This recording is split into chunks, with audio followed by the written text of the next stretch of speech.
Yay! I think it's working. Woohoo! Good morning, everybody.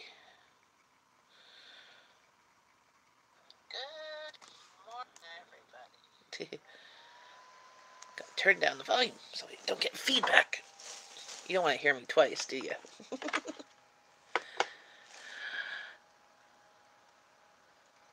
So, hopefully everybody will grab a coffee and a bite to eat if you like. I Today my mind is kind of completely. Hello, Tom Tom. My mind's kind of like off into space somewhere. I think because hubby went to work before my kids, so there was a lot of stress a bit earlier. Usually everybody kind of leaves at like before 8. My husband leaves just after the kids usually. But this morning he left, I don't know, 7? Like I was up, but he was left like 7:30. So I had to get his stuff, make sure his stuff was ready first, and then I got the girls' stuff. Um, and then everybody got off to school early. Well, relatively early. I think on time is or barely on time. But today is the last day of actual school, and then exams start tomorrow. Um, so it's semestered here. So how they do it is their first period, whatever their first period class is, they have if they have an exam, that's tomorrow. Whatever their second period class is, their exam is on Thursday. Their third period class is on Friday, and their fourth period class is on Monday. And then, like, the grade 7s and 8s still go to school till Thursday. And then the grade 12 graduation ceremonies on Friday. Um, oh no, they go to school till Wednesday. And then graduation ceremonies, I think, on Thursday or Friday. I don't know. Because my kid's not graduating. So. And then Friday's technically a PD day. I'm like, yes, let's have a PD day at the end of school that nobody would go to school on anyways. So even when my kids don't have exams those days, like when they were in 7 to 8, the last couple of days of school, they usually didn't go unless their friends were going. Because they're not learning anything, that's for sure. And they're basically, the teachers are spending those days cleaning their classrooms and combining classes and playing videos, not videos, movies on the TVs and stuff. Hey Amanda, how's it going? So today's the last day of school, and then they have exams. So some courses don't have exams; they just have RSTs, which is uh, uh, a project, end of year project, and so all courses have that. Some courses only have that, and it's worth 30%. If they have an exam as well, some of the end year projects worth 15 or 20, 10 or 20%, and the exam's worth the other one, depending on if it's academic or applied, or the class. They kind of switch up. So whatever their schoolwork is worth 70%, and then 10 or 20% is the RST, or 30% if there's no, like, for example, religion, there's no exam. There's an end of year religion project. And some of the RSTs only can be done in class. So you're not allowed to bring it home to do work. You can do some kind of like research or that on things at home and then bring it into class, and you're supposed to do it all in class time, which is nice, except for when you have children who have special needs and it takes longer to write things out or whatever, it takes longer to process. They do get extra time, so that's the good thing. Um, but it's much easier. It would be much easier if they could come and do it, especially when the child, like especially Abby, who deals with insomnia, who's not really a morning person. So school's been out here for a couple of weeks. Yes, but we don't go to back to school on any given year, usually till after Labor Day, which is end of September. End of September, beginning of September. So like September 4th, school doesn't start here this year. Um, 1 year out of like 7 or 8, when Labor Day is like technically the second week of September. So when the first is on the Monday, because that's first week of September is Labor Day. The first Monday is Labor Day. When first is actually, um, I think when the first is a Monday or the Tuesday, and Labor Day is not till then. The school might start in technically in August, the week before, but it's only happened.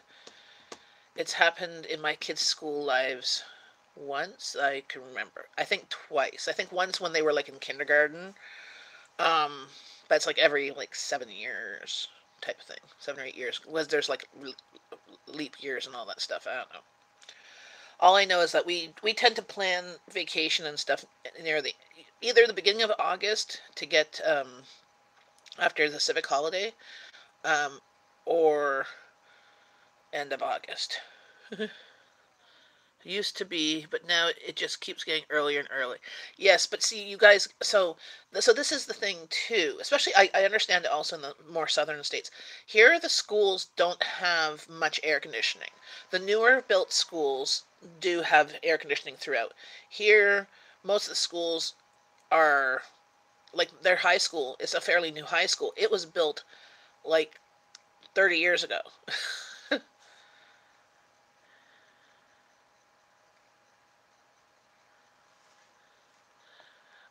What? Okay.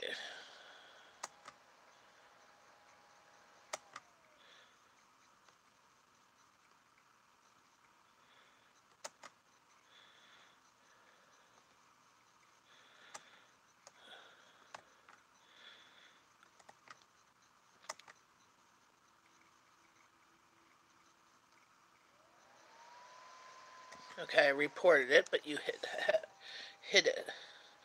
Awesome. Thank you, Amanda. Awesome. Yeah, I went and clicked and report.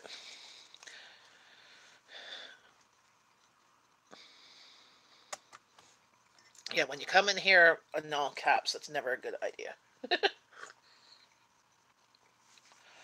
Yeah, but so the schools here, like they have air conditioning, like where the office and stuff is in the classrooms that are close to it. But the further that it's expanded, the air conditioning doesn't really go that far.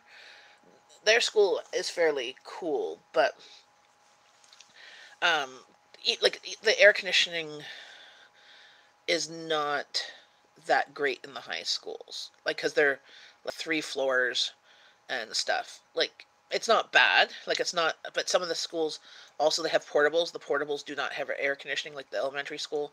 And when they're in elementary school, the further away from the office, the air conditioning just doesn't get to it. It's just not strong.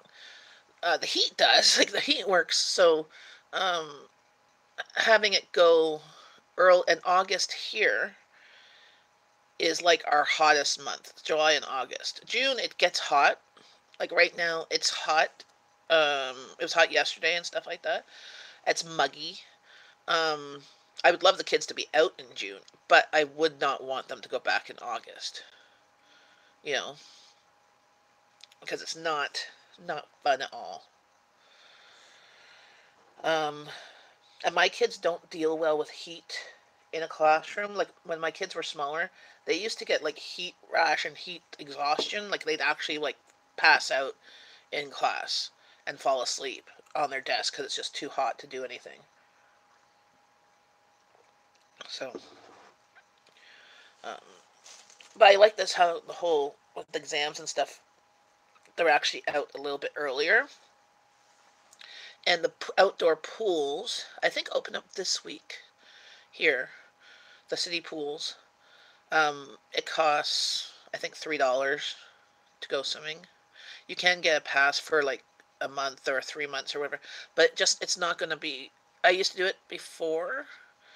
Um, Even when my kids went, when we didn't do vacation until the end of August, but then it costs a lot. But now Abby has a summer camp. Rowan's babysitting some days, and we're going to be away on vacation. So yeah, open Memorial Day weekend usually.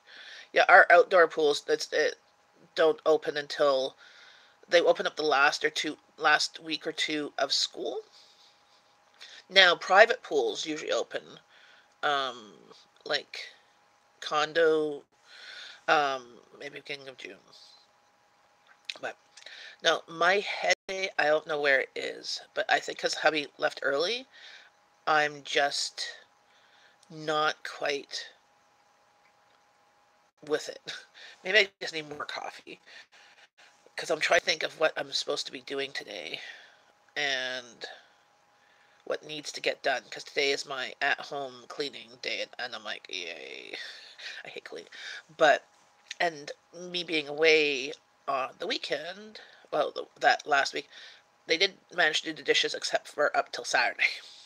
There's still dishes in the sink from Saturday because my oldest was supposed to empty the dishwasher. She still hasn't done it. And then my youngest was supposed to load it. I think I'm going to be emptying the dishwasher and loading it and then making her, because there's just too many dishes because I've cooked. And I'm like, I need to wash these pots and pans that need to get done. And it's just bothering me. But they were busy doing their last bits of their, as I was saying, their projects were all due today. Some of them were able to take home, or they were, and most of them they had to do at school. So they were busy getting the information they needed to bring to school. So I kind of let it slack, which is kind of my own fault too. I mean, I told them last day, I told them this morning, but they're like, I have to go. I'm like, well, not my problem that you didn't get up early enough to do it. Like, it literally takes 5 minutes. But it is what it is, right? The summer, things are going to change. We are going to get organized. That's my famous plan. um, so I just think that just because there's just so many different things that I need to do. Like today, I need to clean up the fridge because tomorrow is garbage day, right? So I have to clean out the fridge of anything that has gone bad or anything that has been forgotten. We've been pretty good. Well, up until I was away, we were really good at eating up leftovers while I was away. Some leftovers got eaten, some didn't. And and then I come back on Saturday and I was like, oh, can I have that salmon? I'm like, yeah, it's gone. Like, it's bad. Like, I cooked it up on Wednesday. It's bad. Like, you can't eat it 4 days after it's cooked. If you did, I made it so that you could take it for school, but your sister couldn't find it. It was right there, but she didn't want to open up any containers. I don't know. Even though I labeled it. I don't know. But, um, so there's been a few things I had to throw out that didn't get eaten. Some of the tabbouleh didn't get eaten, even though I made it specifically for them for lunches. They did manage to make their lunches. Rowan said she took pictures of them. I'll see. I don't know if she sent them to me. I'm going to be doing that. I have to still finish up my vlog of food 2 and vlog 3, so I have to still do that. There's going to be some missing things because I even forgot to take pictures of what we ate. The freezer for this low spend month. The fridge, my upstairs fridge, is starting to give me a little bit of anxiety. Yes, open fridge. I can't find it. I'm like, I said it was. I texted them. It's a green container, a green round container. There's only one in this whole house green round container. I have the Ziplocs, which are like these ones that are square, but I have a Tupperware, like old school 70s green Tupperware container that's round. That I cooked up salmon. Abby had it for breakfast or for school on Wednesday. I can't remember when I left, and then there was a piece for the next day because I know she likes salmon. And I know that Rowan would not cook it for her, but Rowan didn't even give it to her, even though it was already cooked, and she'd eat it cold. Like, but oh well, it was only $1 salmon thing I got when it was on sale. The individual, either salmon burgers or salmon pieces of like 120 grams, 150 grams. when they're on sale for $1, because they're in the bag, and then they're vacuum sealed in the bag. So it's very convenient portion wise.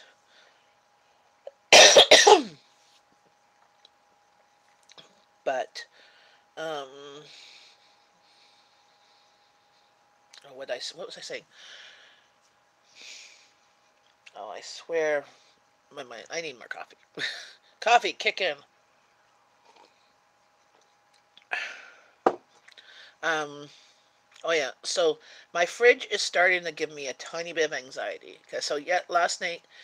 So on my menu plan, if you saw it last week, I said that I was going to probably do ham. I wasn't too sure what time I was going to be home on Saturday, but I put ham and mashed potatoes on the menu plan.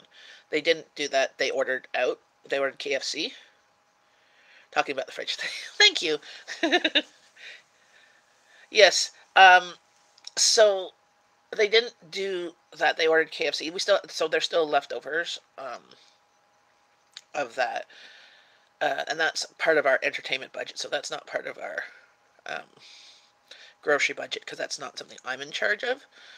So I'm like, okay, fine. I knew they were probably going to order one day, and so the ham we had last night. So I made the mashed potatoes. They were instant mashed potatoes, but they needed milk. We were out of milk, which hasn't happened in like forever. Usually the milk goes bad. If you've seen me talk about it before, we're not big milk drinkers, and we get 4 liters of milk, which is 3 bags of milk. And usually by the time we get to the last bag, it's going to go bad. But they actually finished off the milk. Now that milk I bought, I didn't buy it in May 31st grocery haul. I bought it like May 16th one. So it lasted quite a long time. Because when I got back on Saturday, it was the last bit of milk. Rowan had made some cookies, and we finished off the milk. I didn't quite think about that there was not another bag, because, usually there's always one bag. There wasn't. So I made mashed potatoes without milk, but I used cream, and I watered it down. And I made one of the cake mixes, but we only had 2 eggs instead of the 3 eggs, so I made an egg substitute with flaxseed and water. Because apparently, while I was gone, and this was happening before I was gone too, Rowan was making these cupcakes in the mug, cocoa powder, flour, egg, oil, whatever, in a mug, and microwaving it. Oh, they're still good. Abby's like, you put something healthy in here. Because she could text. I'm like, this is different. Rowan didn't like it. So Abby's going to be eating those. I ate them. They're quite yummy. Oh, I'll go grab one. Speaking of which,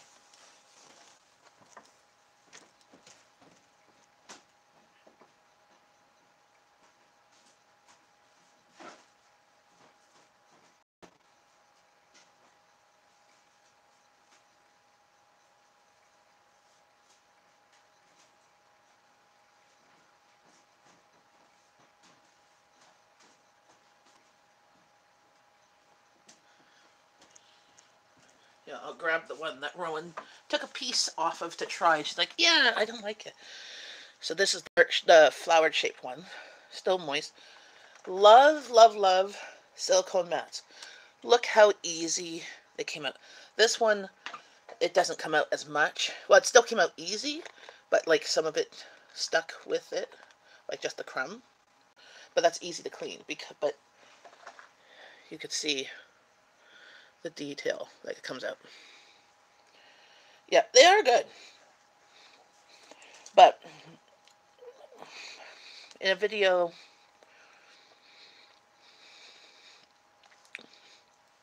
that should be up today, I discussed I wanted people to comment on how to make things without milk and eggs, because I'm like, okay, like egg substitute, milk substitute. I looked at my cupboards. I had no evaporated milk, because I think the last time I bought evaporated milk was like at least January, February, and I usually only use it for my baked mac and cheese and in case I run out of cream for my coffee. But I've been making baked mac and cheese because it's been requested a lot lately. Like, I made one last week for one of the nights I was going to be gone. So, and I have lots of coconut milk. So I'm going to have to Google for this week some recipes using coconut milk. I think I'm going to make a Thai chicken soup because I've got cooked chicken in like I pressure canned. I've got the Thai curry paste. I've got the coconut milk. I've even got frozen lemongrass too.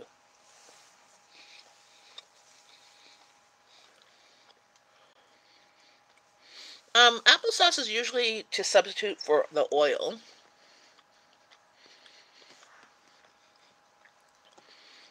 Like I've read somewhere that you take a flaxseed and you mix it with water, it kind of congeals and does the same thing that the eggs, because eggs would be like binding.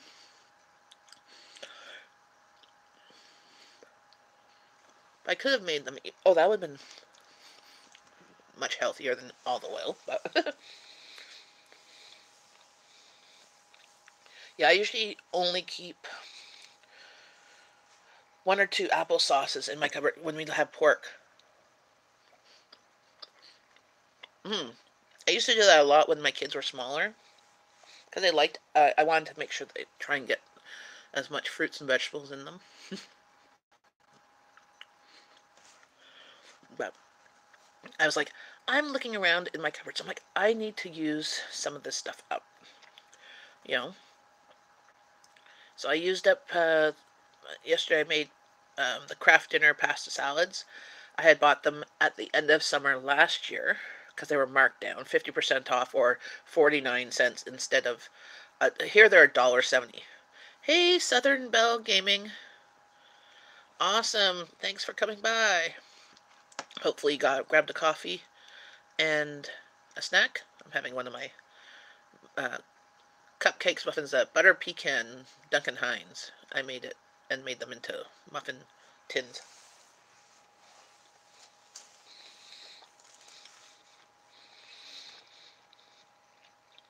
Whereabouts in the South are you, Southern Belle?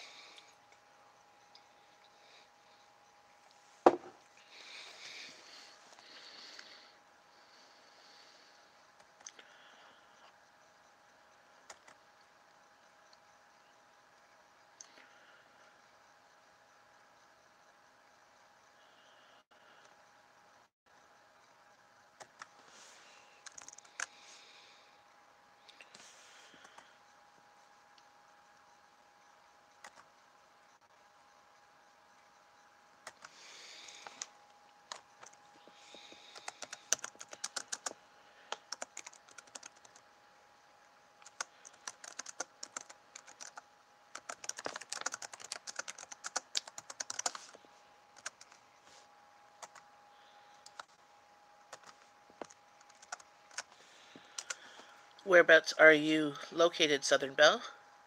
Hey, Steve, how's it going? Good morning, he provides. Yes. Hopefully everybody's grabbed a coffee.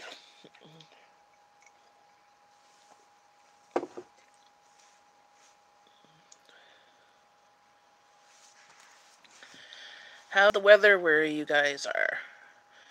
It second cup of tea. Didn't ask me. Oh yes, Southern Shore. Sorry, Tom Tom. Well, I was gonna say I thought you were. Yeah, well, I thought you were in the UK area. So just Southern Germany. Cool. My stepbrother, who like my parents, my dad married his mom when I was like 14. He had already moved out of the house, so we never kind of lived lived in the same household. Or that he went to Germany at one point. He dismantled the Canadian Army uh, their storage and stuff, and he met his wife there. Her name's Manuela, and they got married, and they have two kids. One's Jorn Tobin, and one's Jonathan, spelt uh, with a John Nath, and so there's the German way of spelling it. It's a little bit different than North American way. But I don't know any German words. They learned, like, they lived in Germany till the kids were teenagers, like 12, 14, and then they moved to Canada here. So they've been here about 7 years because her her parents, they lived there until her parents passed away, because that was all the family that was there, and then they moved here. So hot and humid. Yeah, we've been hot and humid. We had rain yesterday. Okay, I gardened. I finally got to my community garden plot, and I planted the plants that I still had left and all the seeds. And then it got drenched. So I was wearing not this sundress, but a different sundress. But it's one that's I guess it's polyester. It's a really thin material, um, but it dries quickly. But I was covered in mud, and I'm like, oh, screw it. I'm just gonna let the rain. And I hose myself off, and I let myself dry because I still had to go catch a bus afterwards. I could have walked home, but that would have been like 30-minute walk, and I didn't feel like it. um, but I dried off, and so I got a whole bunch of things planted. Hopefully, they will grow. I still have to finish doing my garden in the back. We got the plants planted, but my kids only planted like 6 of the lettuces and then left the other ones to bring to the garden. But then we got like a heat wave of like 35 degrees Celsius, and I forgot to water them, and that kind of killed them off. I'm like, seriously? The ones that are in the ground are fine. But, hey, food farmers, permaculture. Hey, Howie. Howie's in the house.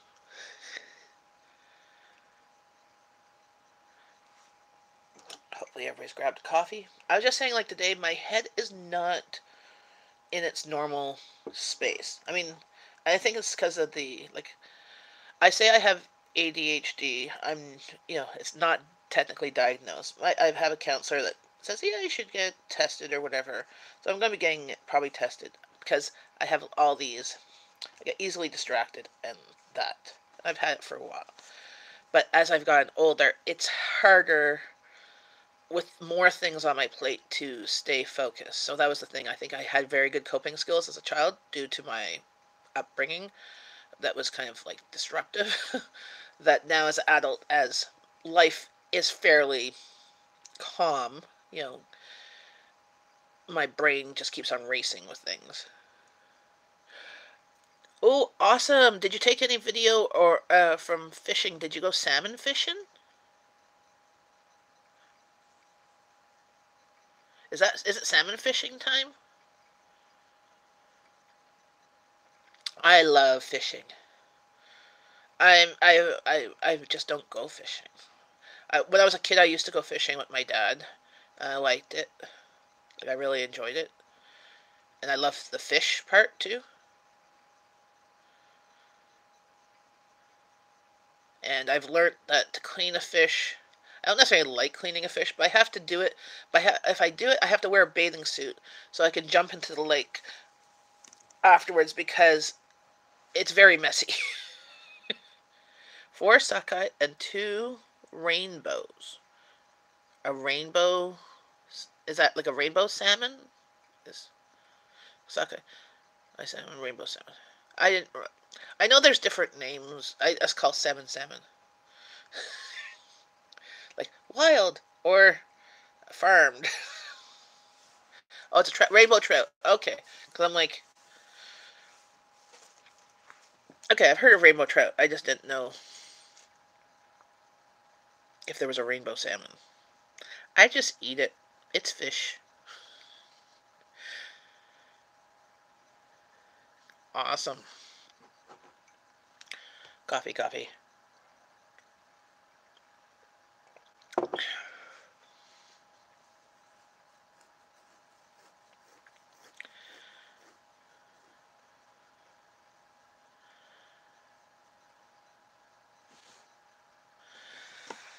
So, um, what was I saying? Oh yeah. So I get easily distracted, and it's hard to get back on track. And I think today, just because hubby left early before the kids, and then I got the kids going, and I'm sitting there. I'm like, okay. Usually my morning routine is I get up in the morning, I start getting their lunches ready. Um, I get that ready. It's usually arguing with Abby, getting her up to get going. I grab a coffee, I sit down, and I start watching, like I watch YouTube as my decompression. And it's just whoever pops up on my news feed of notifications and stuff, and I'll start watching and kind of decompress. Get them out the door, usually, and then usually hubby leaves after them. But this morning he went first, so I had to get his stuff done. I made his iced tea. He actually took some food for lunch, which is a rarity if you see my grocery, not my grocery, my lunch videos, which I still have to upload a bunch. I have them done. I just have to edit them and glue them together and stuff. He gets lunch sometimes once a week, sometimes once a month. Because he's usually not necessarily in his office, and he doesn't want to carry lunch to somebody else's building to do a meeting. He'd much rather just grab something in between. Is it every day but Friday? Yeah. Well, so it just makes him grabbing a lunch. It makes his bag bulky and awkward. So taking the bus, but he does take it when he knows that if he's at work, like actually at his office, in his office, because they have a fridge, and they have a fridge and a microwave and a Tassimo machine. So I've sent him with coffee and so he has coffee pods for Tassimo. We don't have a Tassimo. My coffee maker does take Keurig ones, though. Um, I bought him Tassimo ones when they're on sale. I send it to work, and I send him with microwave popcorn and canned soup. I think we could afford him to eat out. Well, so hubby, when he eats out, he usually he eats for under $5. Um, so he budgets that into his own thing, but he usually eats maybe $5, and sometimes less, because he usually so what usually happens. So he has a stash of stuff that's non-perishable at work, like microwave popcorn, some canned soup. Um, but see, here in Canada, most of our soups don't have a pull tab. Only some of the, and like even like for example, chunky or ravioli. Only certain ones have a pull tab. Most of them you have to have so he has a can opener there too, and he has like a couple of cup of soups that he can have. So what he'll do is he'll grab maybe a salad or a sandwich and have a soup. Or if I make him a sandwich, he might grab a soup from downstairs or have a soup there. So he has some stuff, but he spends maybe $5, which can get costly. So it's like he spends about $100 a month on lunches. But that's a different set of budget that he takes care of. Give him a P38 can opener. What's a P38? Yes, and I buy his. So that's the thing. It's I buy. That's why I buy his pop. Like if you see in my grocery hauls, that I'm buying lots of pop because I get them when they're on sale for $2, maybe $3 for 6 huge bottles. That he can take some to work. So he takes some to work. He puts in his fridge. That way he doesn't spend $2 per bottle at school. So, yeah. Oh, the little ones that flip out, and he can do. He would never do that. No. He likes a certain can opener. Yeah, he's left-handed too. So he likes a certain can opener that cuts in like the old. I like the ones that cut on the top that make the rim of the can not not sharp, and he likes the ones that cut into the can. And even then, we have a can opener that he likes that he well he has we have two of them. One he took to work, so he has that at work, but he doesn't like having to use it. Yeah. Uh, yeah. It's crazy how. Oh yeah, Pop. So I usually send him to work with Pop. I also make him iced tea every morning. So I make tea, 1 bag Earl Grey, 1 bag raspberry tea in a big, huge liter mason jar, 2 liter mason jar.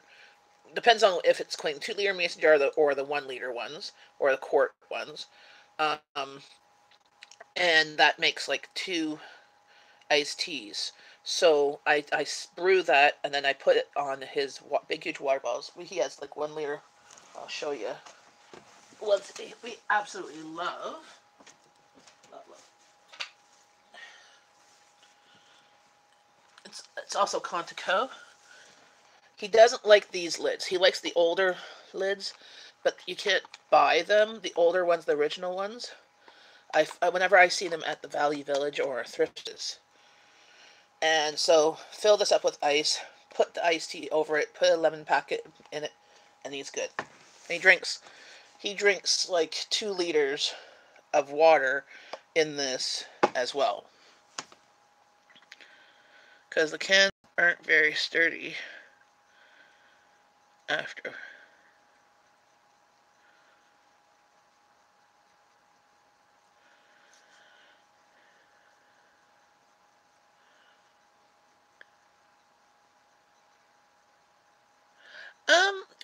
Are you talking about the ones that take the lid off the top?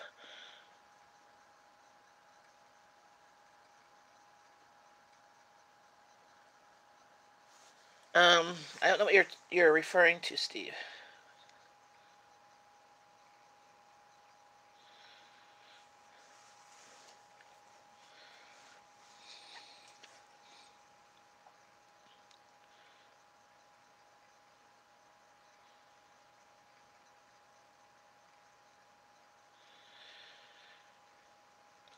I don't know. Our cans are fairly sturdy. Here, because I used 2 can openers yesterday because one was not working with me.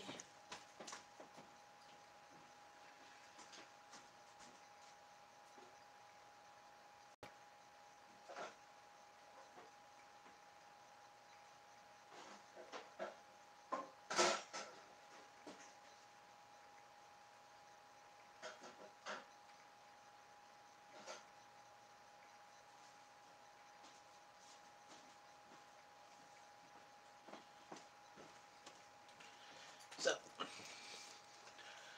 this is the can that takes the lid off. It's not sharp at all.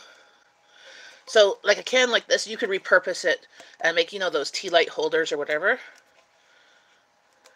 And like it's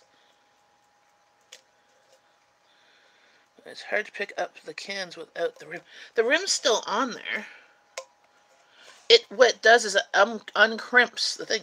So this is one, as you can see, I used the other can opener that cut inside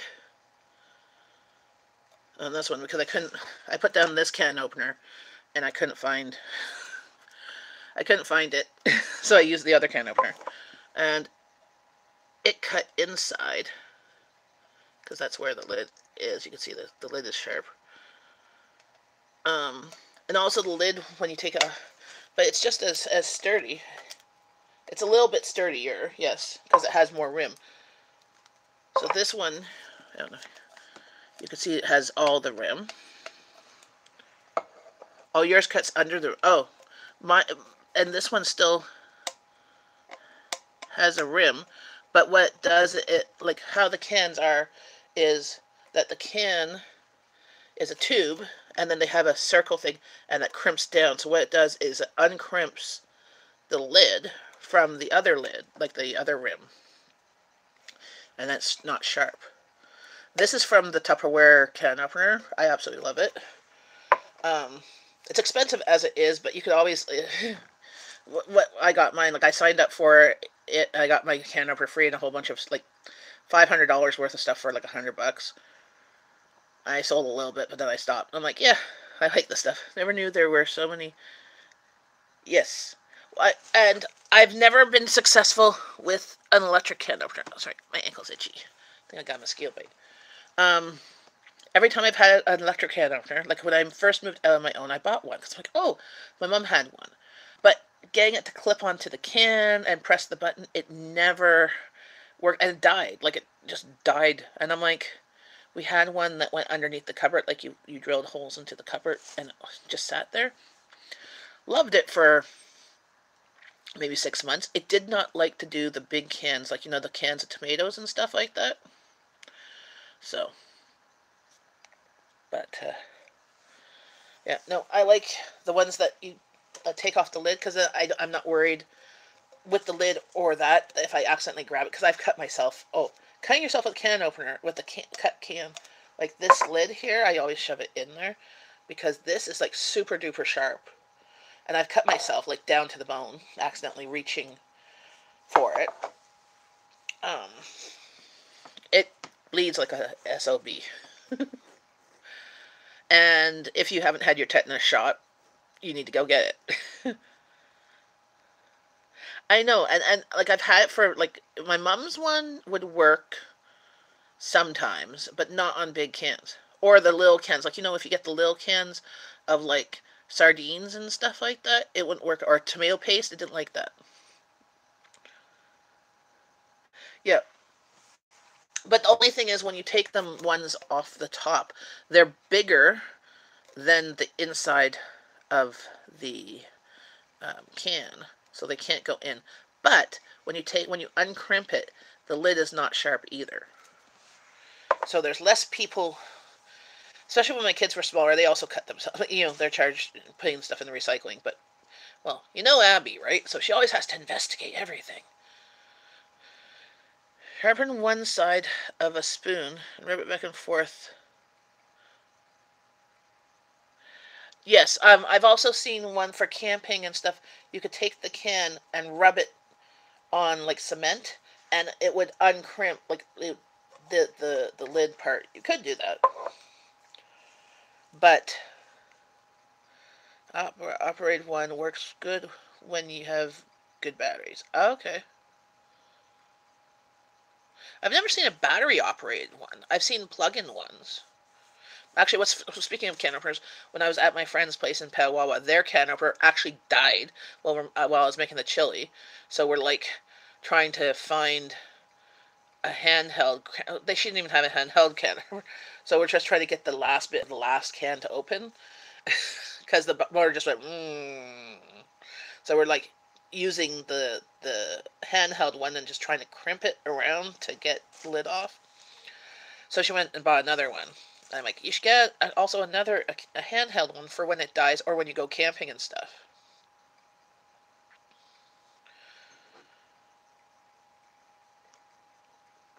I have the little folding, I guess, military or camping can openers that I've taken camping. It's actually with my camping stuff.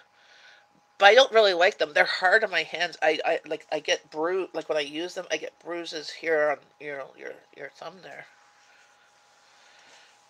So I bought them and they were like a couple bucks or whatever. But yeah, no, there's lots of different can openers. You have to find one. So and they have to find one that you like. So the the hardest part is both Abby and my husband are left-handed, so can openers do not work the same way for a left-hander person. They have to use their non-dominant hand with a can opener, unless you purchase a left-handed can opener, which I did. I purchased a left-handed peeler for him so that he could peel, because he was bitching and complaining that when I asked him to peel, it didn't work. So left-handed peelers work. Scissors, he just uses his right hand. Exercise complete. So did you do exercises while you were watching me?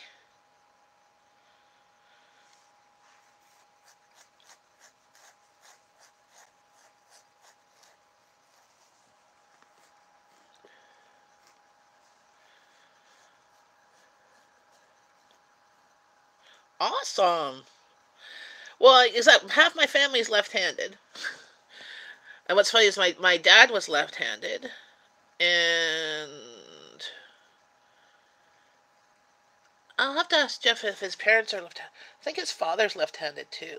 Maybe his sister too, but I think she might be ambidextrous now. But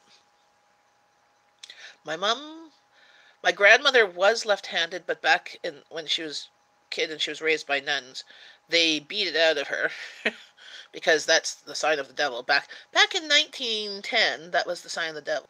So, um, and so she ended up being pretty much ambidextrous. My mom was left-handed, um, but then she became right-handed in high school because she broke her left-hand arm, so then she became ambidextrous.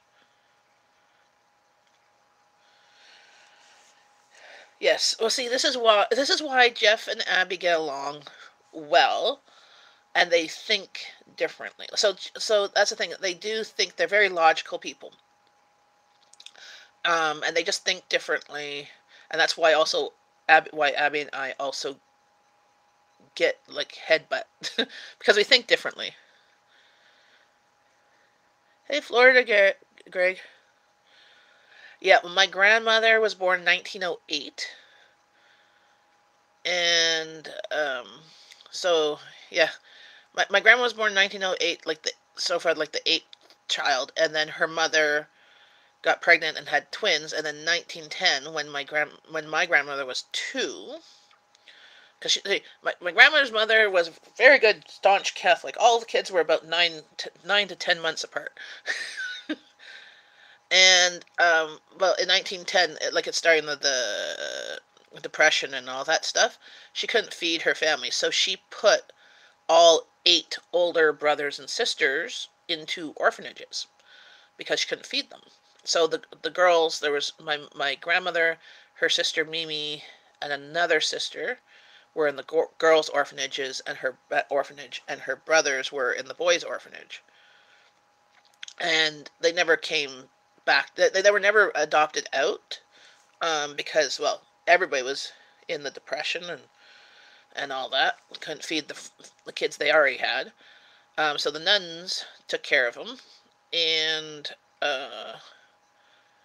they when my grandmother was 18, no, 16 was when she got out of there. So she got out of there 16 or 18.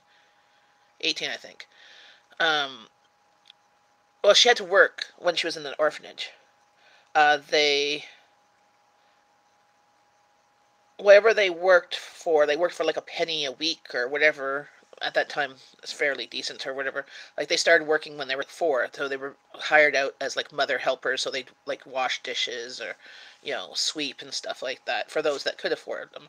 Wherever they earned, a third went to tithing, a third went to saving, and a third they were able to spend on things that they wanted themselves. So they were supposed to put money towards their clothes and towards their school books and stuff like that. They had to buy it themselves with their own money that they worked for. So, um, when my grandmother became 18, she had a savings of all those years of her working that they gave her the amount that was saved for her and a thing to start off. But she went and found her parents, which because she knew what her parents' names were, and they had another 8 or 10 more kids after her, and still living in like a 2-bedroom apartment in Montreal. So that's what she said. She goes, "Yep." She saw them. She said, "Why didn't you ever come back and get us? Why did you keep on having more kids?" Like she never really saw her brothers. She saw them when she was a teenager. I think she was able to connect with them and stuff like that. But as a young child, she never really grew up other than with her sisters. So, which is sad, because I'm like, so she just like fine, you know, you just kind of forgot about your first 8 kids, and you still kept on having more kids because back then there was no such thing as birth control, and yeah, she couldn't afford the ones she had, so she kept on having more that she couldn't afford. Because they still like they lived in pot like she goes. My grandma said her mother and the kids lived in poverty. Like, they lived in a 2-bedroom apartment in Montreal. They're small. And, her father worked like a menial type job. I don't know, like, I don't know. One that didn't require education at that time. Sure. All I had to do was slam it in the window.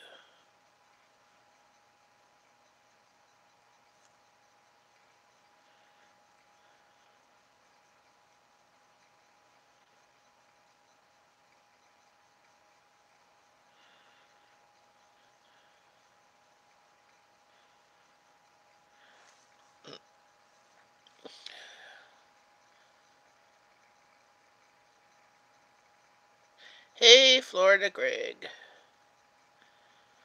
Yeah, 1910. They were the good old days, I guess. But yeah, because women got to vote shortly after that.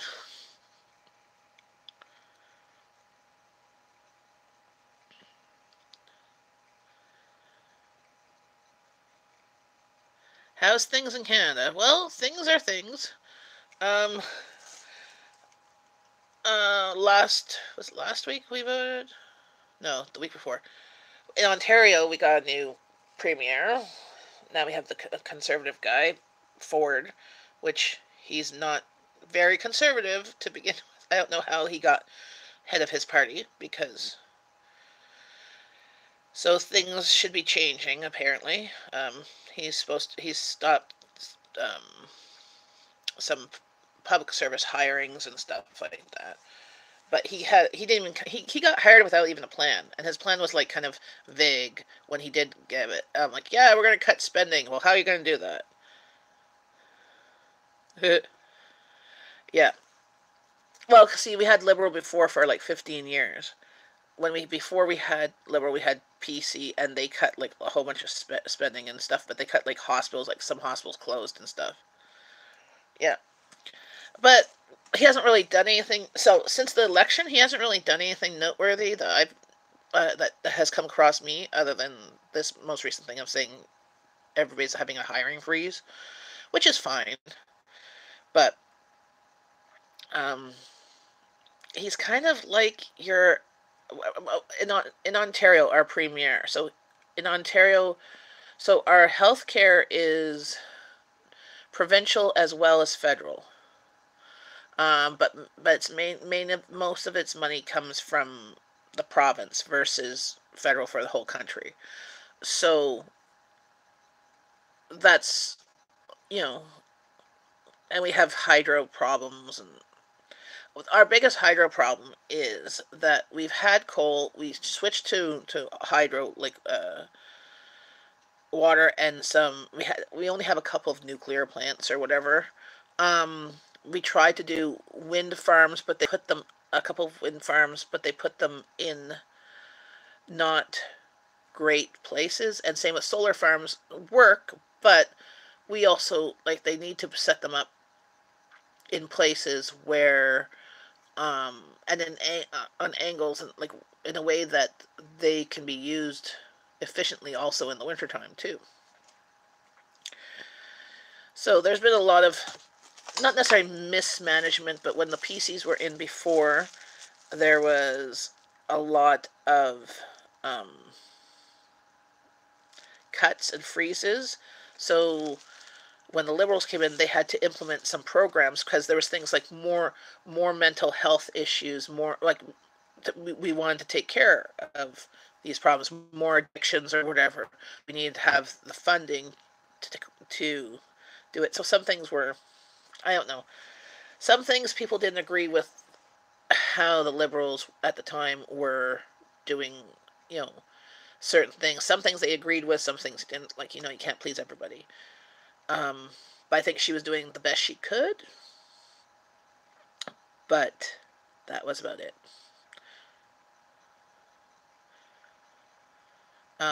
You like baseball?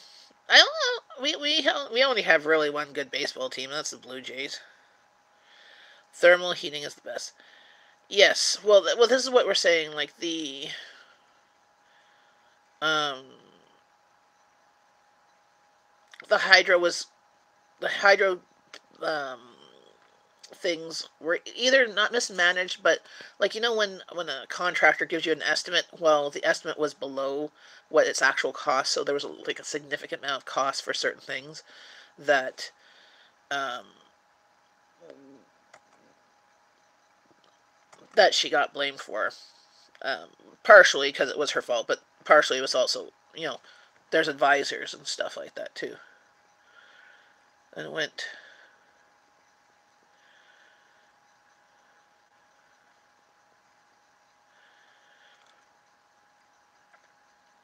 Well, exactly. It's a money game, and it's just going past the buck. And I'm dreading the next 4 years because last time the PCs were in Ontario, they cut a bunch of hospitals. They cut a bunch of jobs in hospitals.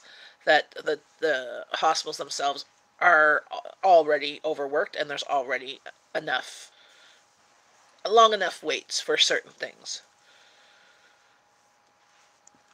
They're not huge, but if they cut much more, it will be. But I voted. I did my due diligence. I did my democratic right.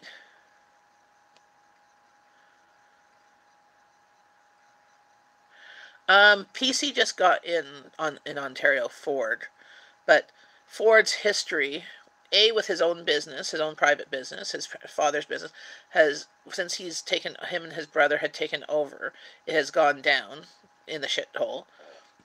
Um, him and his brother were notorious. He was the mayor of Toronto, notorious for doing crack. Okay, cokehead, crack, cocaine, drinking, partying. So not very. So how he became so many scandals with women, alcohol, all that other stuff. Name it.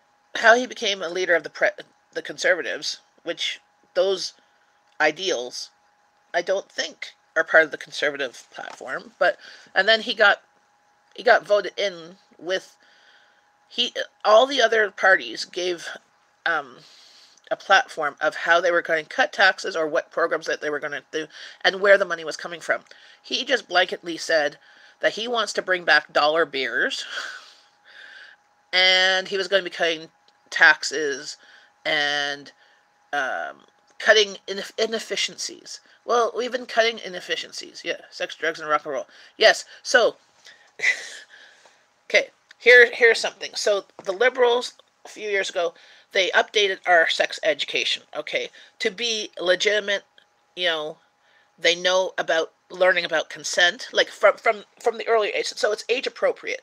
So starting in kindergarten they're learning about consent of being asking permission you know to you know hold their hand or whatever, like age appropriate. And that doesn't even have to do with sex. It's more of like your body image and what parts are private and all that stuff. And it goes up to the older grades where they're learning about sex and learning about the terminology and learning about all different types of sex and how what's the terminology and all that stuff. And it's still and learning about birth control or whatever, but it's still the way that it's presented is still like don't do it.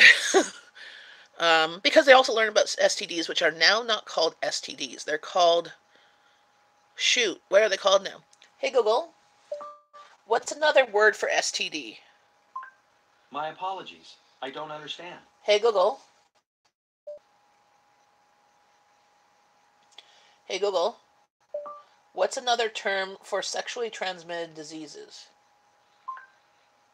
According to Wikipedia, sexually transmitted infections, also referred to as sexually transmitted diseases or venereal diseases, hey Google, are infections. Stop. STIs. That's it. There's infections. My apologies. I don't understand.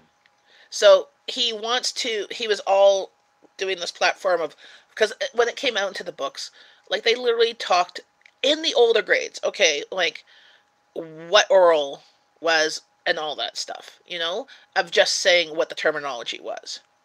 people got all up in air when they heard about this, all people all the parents of the kids were contacted for um, their input when they saw, they were given the surveys to us years before it went out, right?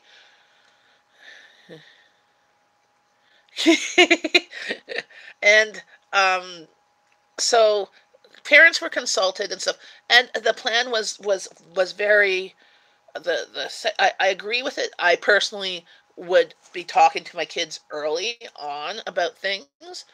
I've always done that with my kids. So when it came into to the grade, when they're talking about stuff, they knew what the terminology was.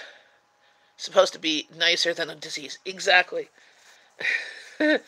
um, so he wants to change the sex ed thing back to the way it was.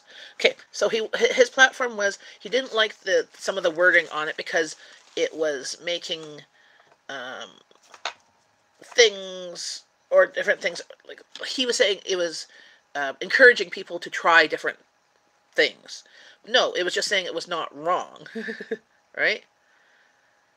Exactly. So he wants to revert back to abstinence or whatever of just don't do it, but don't teach them how to prevent anything, and bring dollar beers back to Ontario. Because nothing ever goes wrong with cheap beer and no sex education.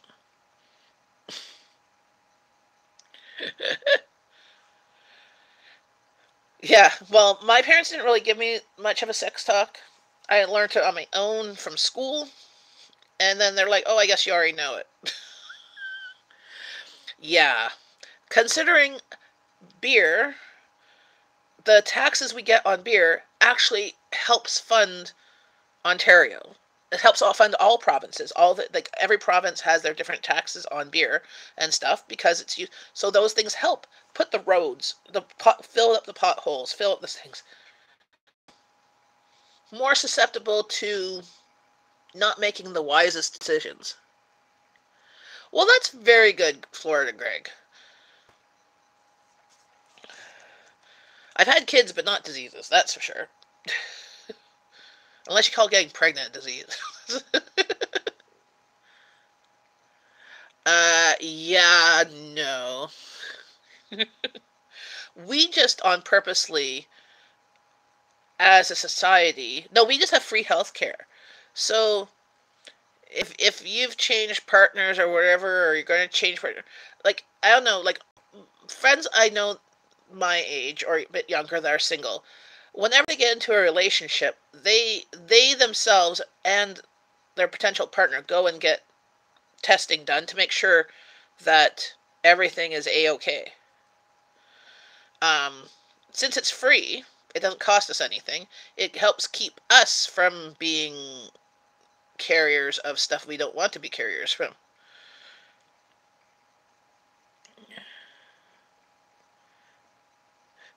You went to the ghetto school. Yeah, ghetto school you probably saw the birds and the bees going on. You didn't need to be taught it.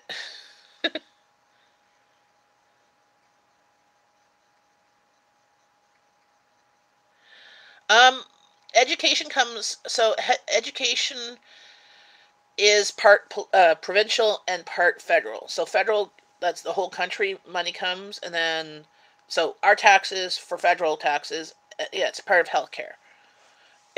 Like it's not the for healthcare is provincial. There's a percentage of some from federal and some from provincial. So there's different things that are provincial and certain things are federal. So that's like, for example, if you live up north in Ontario, like say near the reserves or way up north, and there's not a lot of hospitals there. They'd have to fly you to. Um, they have a lot more helicopters and stuff like that to get you to the hospitals. Um, but then their healthcare are more. So living near a big city is great. The more remote you are, the more remote your services and stuff are. Same with schools. You could be having your kids bused, or sometimes some of these more remote locations. the schools are kind of like a private residential type school. They go during the week to the school and then come home on the weekends. So it's not free, because if you're paying your taxes, well, so paying, it's through our taxes go towards help, like our property taxes. Actually, I'll show you. Let me just go our property tax thing. So you own property.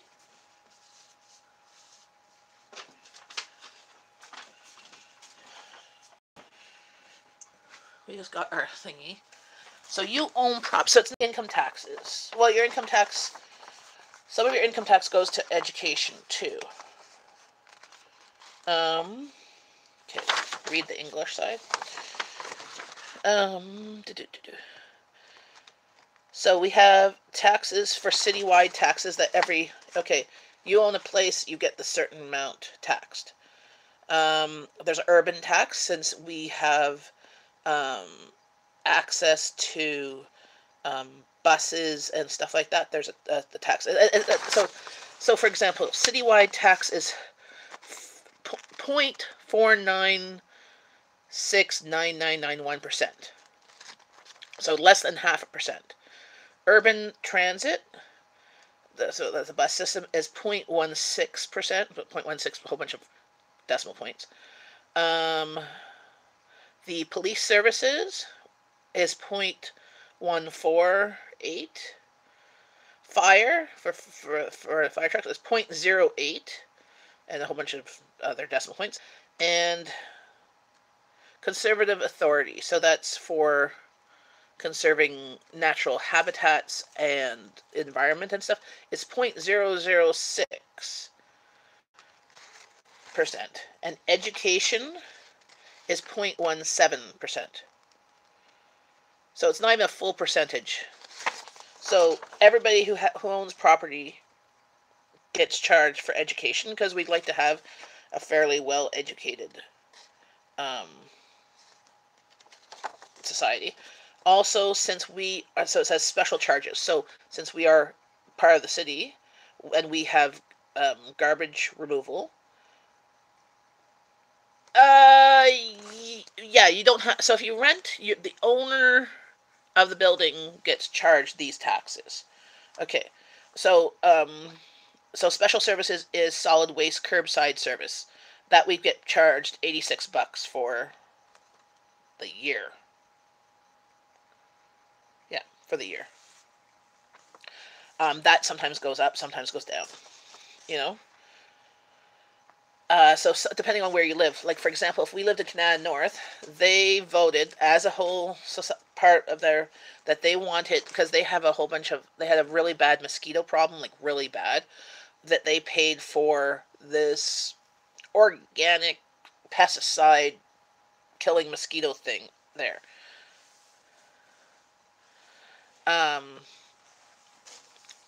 And so they have that as one of their special charges. So they get, but it costs, I think it's $30 a year for that removing of mosquitoes, because that's what they wanted. None of us really complained about the mosquitoes, and we're like, well, the wind blows this way, it's fine. So the problem with rental, so the thing is, you're going to be paying a lot for rent. Because people are so all in all, our property taxes for the year, and it also goes by the size of your place too. So the smaller your place, and depending on where you are in the city, we're in a more affluent area, or an area that more people want to live in, because we have less crime and all that stuff, versus other parts of Ottawa. So our taxes in total for the year is about $3,000. And it goes on how much your cost of your house, what it's worth. So if we bought this house like 30 years ago when it was built, our taxes would have been less then, but they'd be the same now. Hey, Carolyn, how's it going? Okay, and Greg, I pay $50 a month for wastewater and sewer. Yeah, so well, we also have water. So when you own, you also have the water and sewer tax. The water, but that's not that's water services. So that's not a lot. That's like, yeah, it's like about $50 a month, maybe. It's not actually. I think it's less than that because we get that quarterly, I think.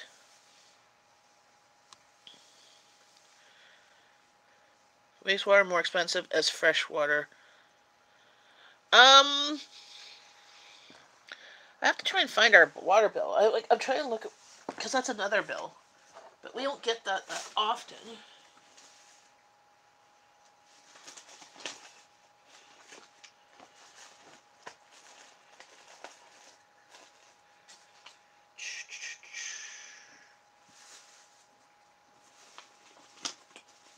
Do I have it here anywhere? Did I see it recently?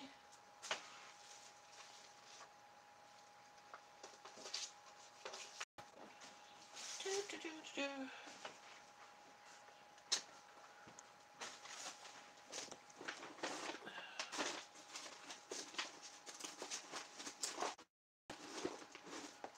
Yeah, I don't know. I can't. Next time I have my water bill, I'll look for it. But it's like, I think it's like $200 a quarter or so. It's not that. Now it depends because we have lots of fresh water. We're in Canada. We have more water than we have land. We have 90% of the world's fresh water.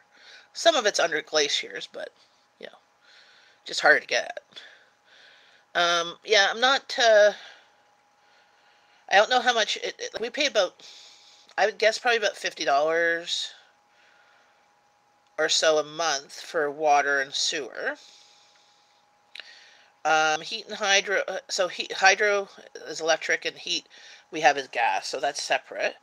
Um, our hydro for the month, for our how we use it, is about 100 and something a month, and our gas is probably about the same.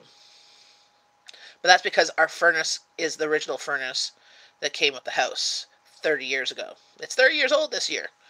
We're waiting for the air conditioner is about the same, probably close to the same, maybe a little bit younger, maybe 25 years. But we're waiting for one of them to die and get new ones. So we're wasting a lot of money on the hydro because it's only like 60% efficient versus the new ones are like 99% efficient or whatever they are. Includes sewer and waste. So is that like waste as in garbage or just yeah, so our water bill is the same. Like it includes anything to water coming in and water going out.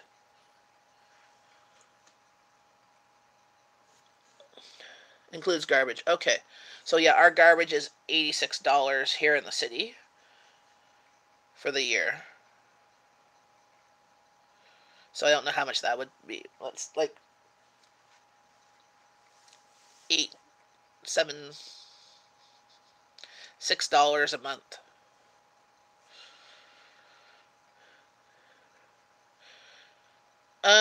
No, that we have car taxes on. I don't know. I've never owned a car, but there's taxes on cars when you buy a car, and if you transfer a car, you pay the. So my friend, her brother-in-law gets a new car every 3 or 4 years. So he gives her instead of selling the car, uh, and they have to pay the taxes on the book value of the car. 55 every 2 months. Awesome, Carolyn. Thanks for showing me the love.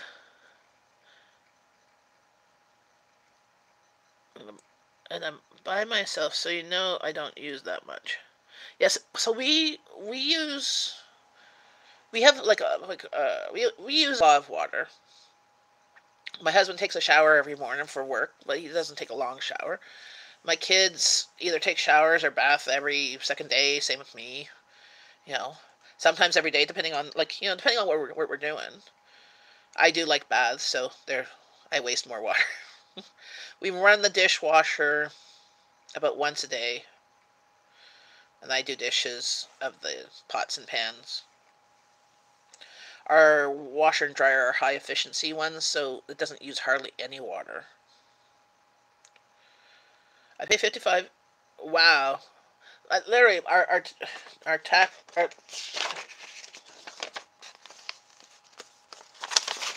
our thing is $86 for the year.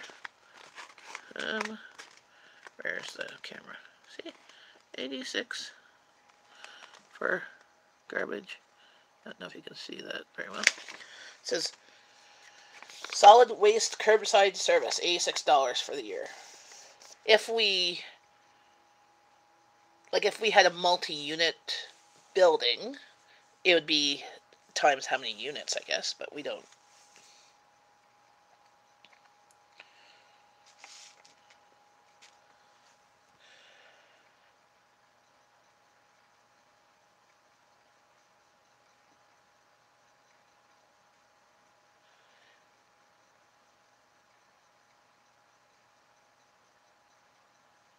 No, my husband takes a shower every day for work.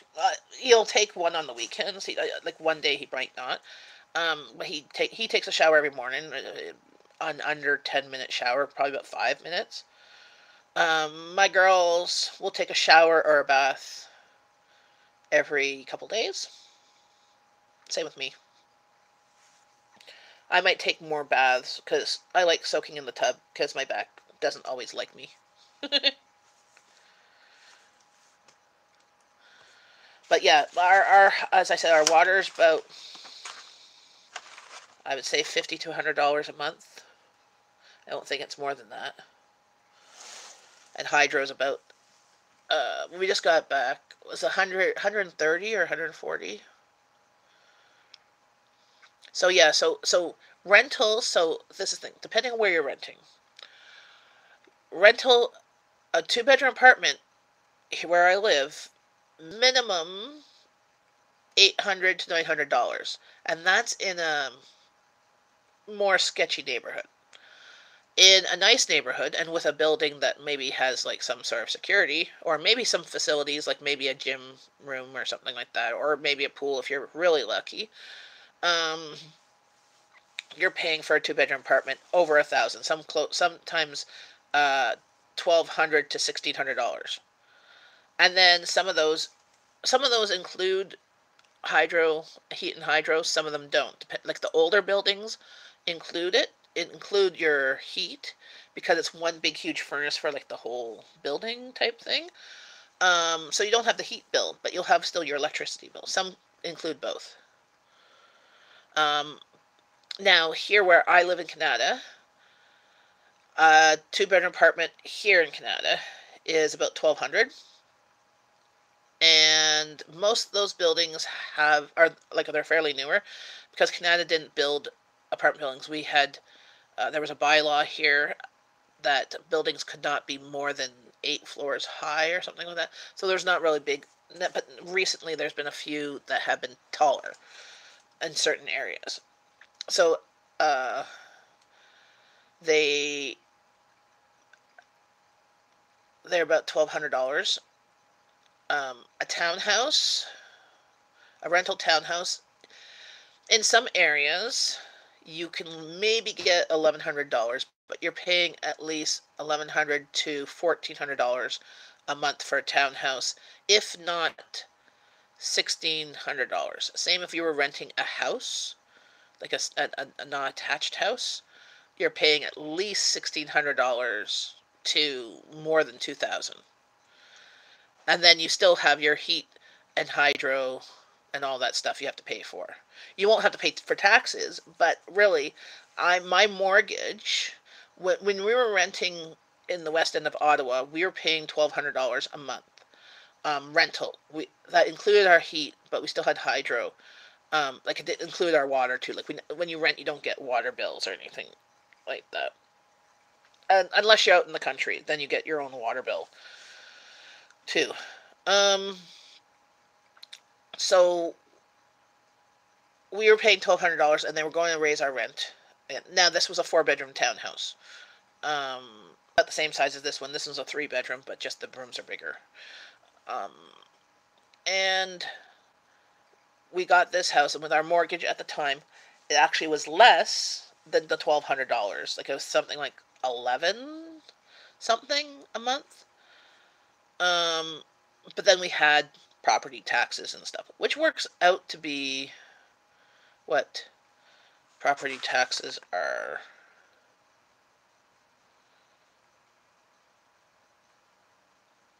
$300? No, $200 a month. $250 a month. Here we are about the same as you, Jen, but they're true. There's well, exactly in the state. So you, but see, what's funny is even in the country, my friend, I helped my friend move in Pawawa.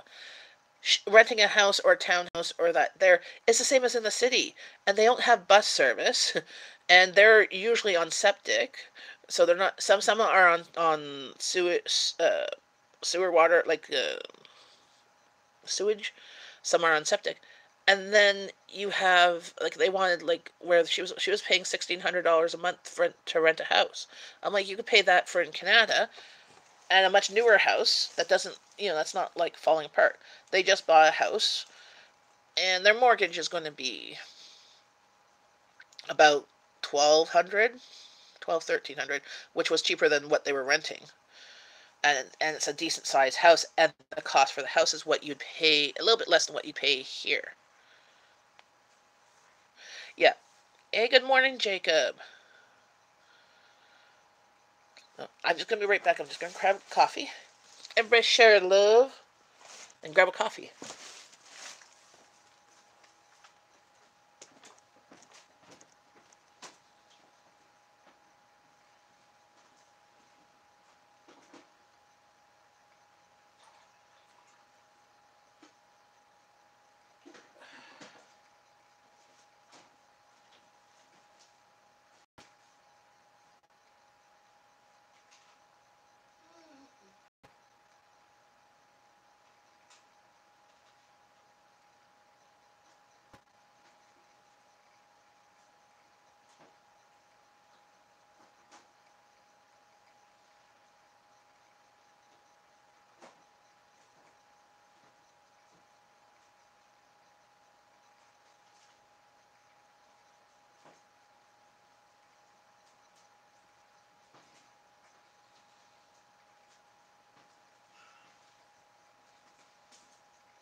I'm back. Coffee, coffee, coffee.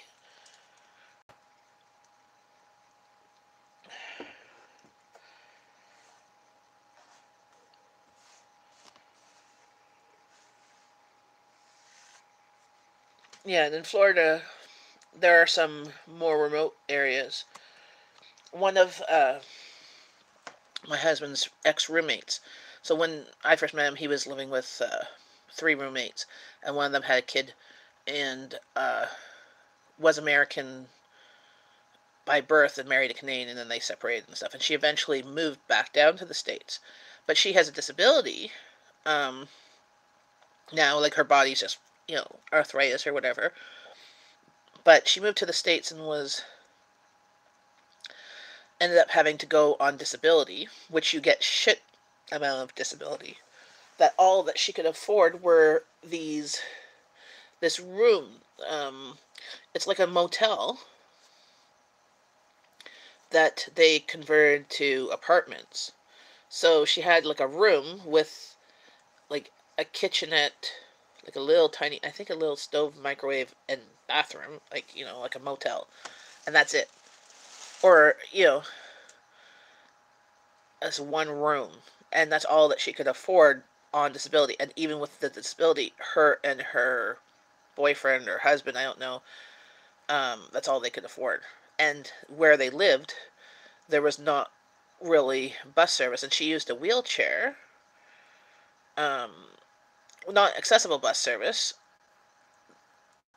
and she was kind of like stuck there. So like financially, it was like her going to the store would take her a while to get to the store, and like the closest, and she would be stuck going to the closest store, which is like I think it's like a pharmacy slash store type spot. So things were expensive there, and I'm like, why don't you move back to Canada? Like you're getting healthcare. She has, I think she has dual citizenship. I think she's a Canadian born, but she was raised in the States. Like her parents were American, so she went back to the States with one of the like with a boyfriend at the time. So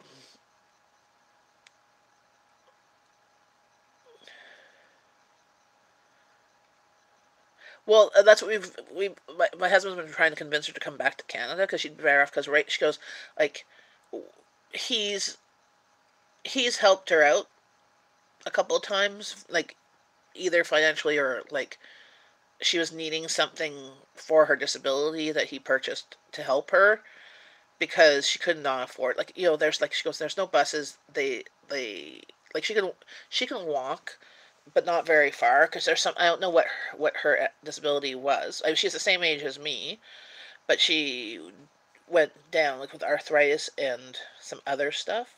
She's a little bit older, but not much. And I'm like, why did you even go to the States? You got, like, here you got health care. Your kid's here, your kid's Canadian, you were Canadian, but you were raised, like, she was raised in the States. And then going to Florida, but then she's stuck, I can't remember the town, but it's like this little hole in the wall town. Like, she's renting a hotel room, like a motel room. So, like, remember you seen those on the sides of the road, those type places? They converted it to apartments or whatever, an old one. So there's no room. They have no extra money. They don't have. And I'm like, move back to Canada somehow. Get her a ticket, move back to Canada. She'd be much better off here. But I don't know, because she had health care here. So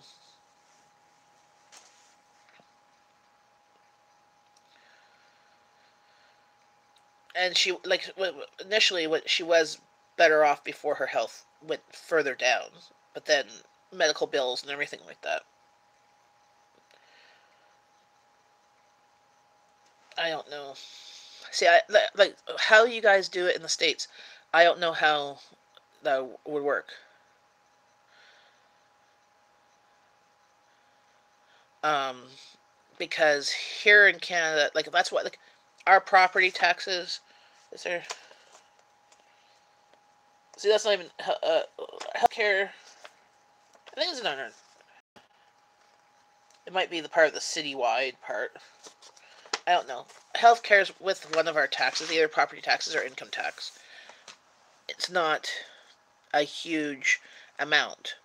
It's like we get the money taken off our checks, and the way that we work it, we usually ask them to take more off so that when it's tax season, they have to owe us money back because we don't like having to.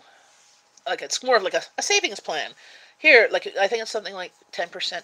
Hey Google, how much income do they take off of your check in Canada for income tax? Sorry, I don't understand. Hey Google, can you explain income taxes in Canada? On the website getsmarteraboutmoney.ca, they say, the money goes to finance government programs and other costs, plus read full definition on the income you earn. You are required to report your total income to the Canada Revenue Agency when you file your tax return. Hey Google, what is the income tax percentage in Canada?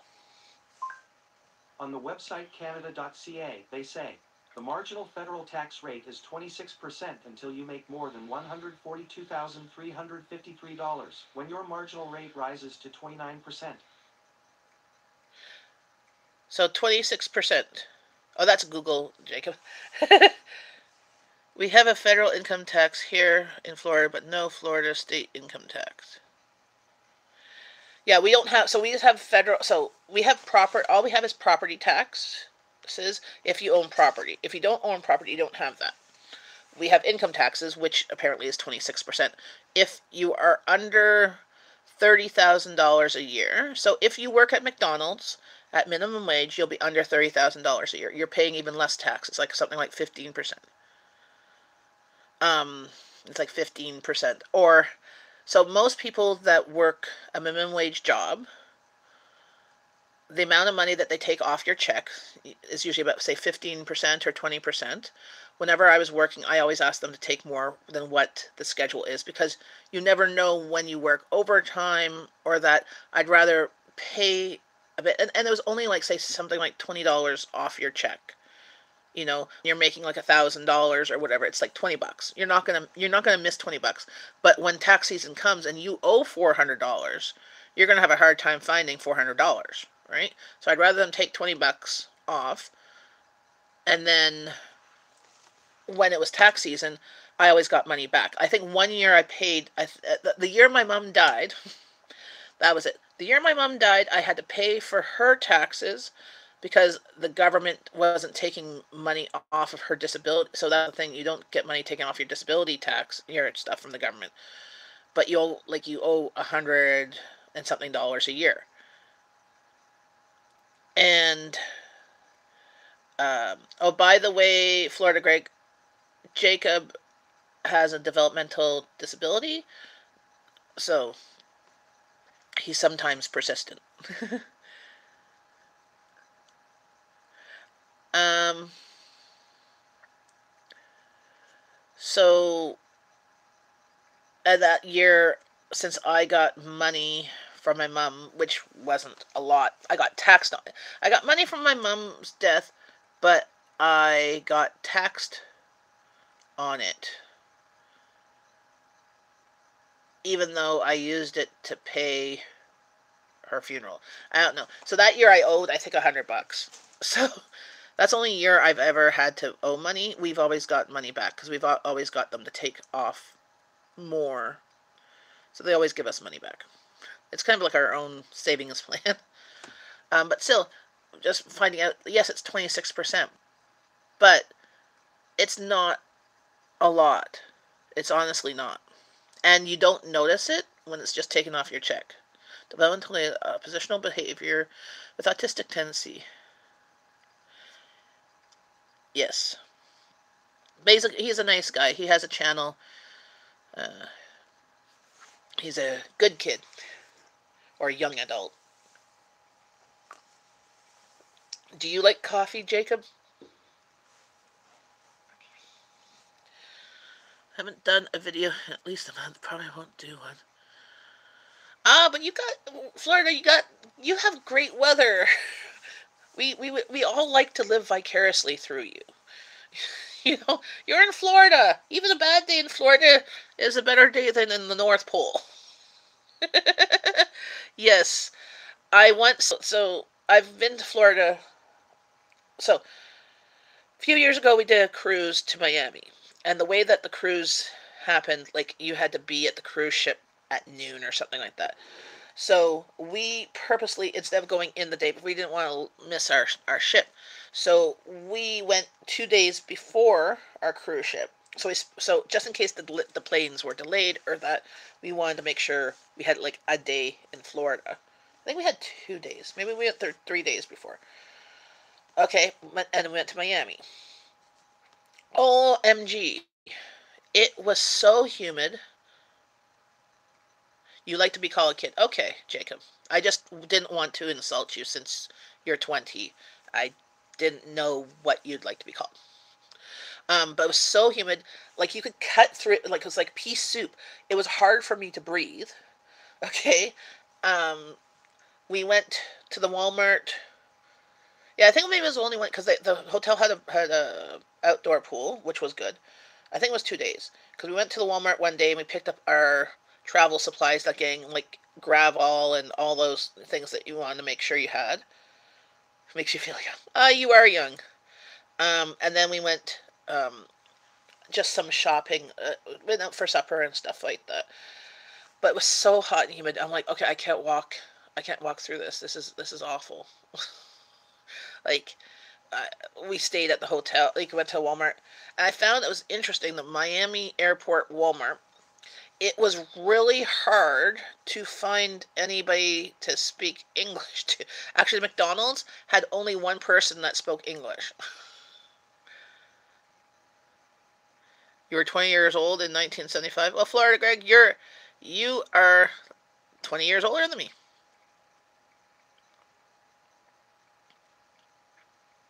Because I was born in 75. That was a good year. I don't know. I was a baby. I don't remember.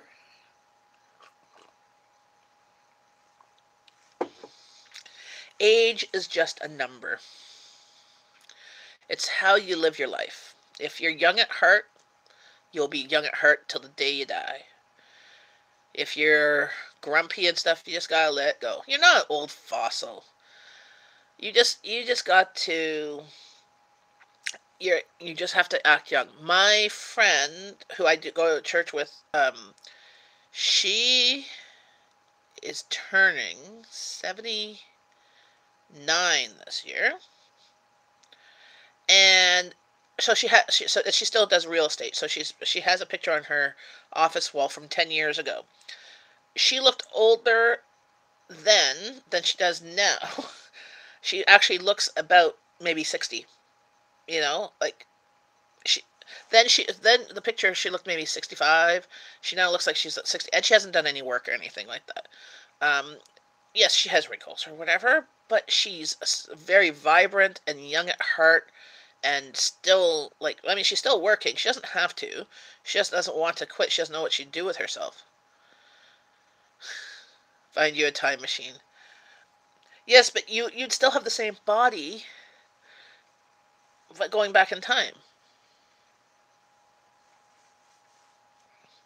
Food forest permaculture is also in Canada. He's in the BC side. He was in here.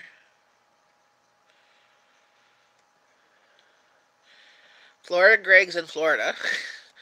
Amanda is in Minnesota, I think. Right, Amanda? Starts with M.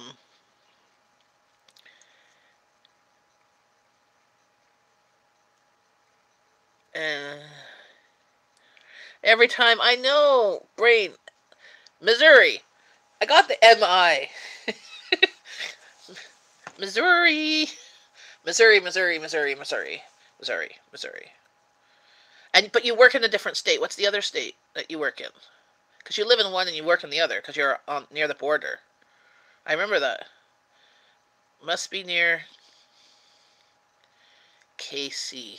Shoot, what's Kansas City? KC? I don't know what's KC. Kentucky?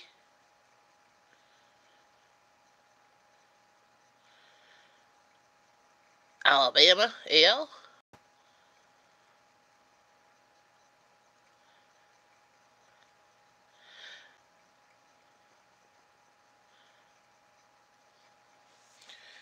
Which yep are you referring to? Kansas. I live in Kansas City. Okay.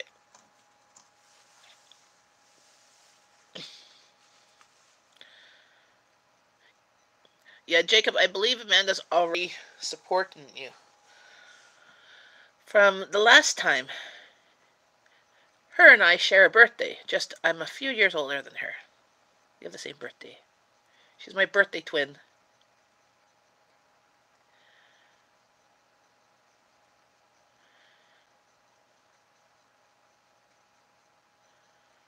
Yeah, but you work in a different state, right, Amanda?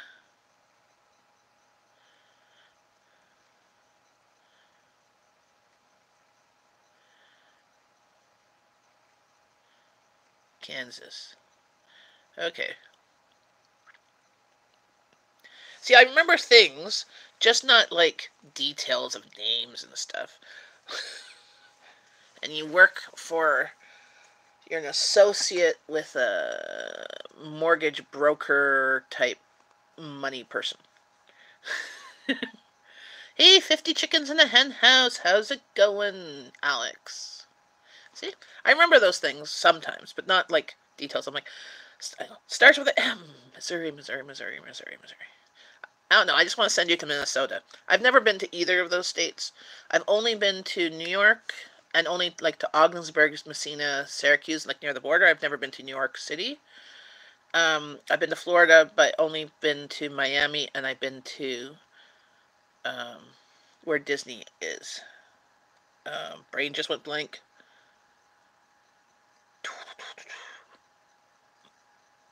Brain.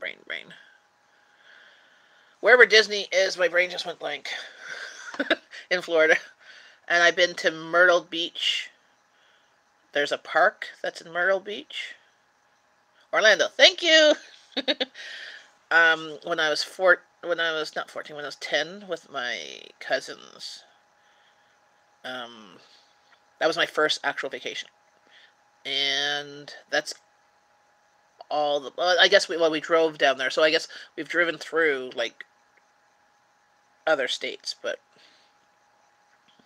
yes, Jacob just got his 2,000 subscribers. Awesome. Way to go, Jacob. I'm still at my 1,000. I'm almost at... Oh, I should check that out. I'm almost at my 4,000 hours. Close. Still need people to watch videos, but I'll get there eventually.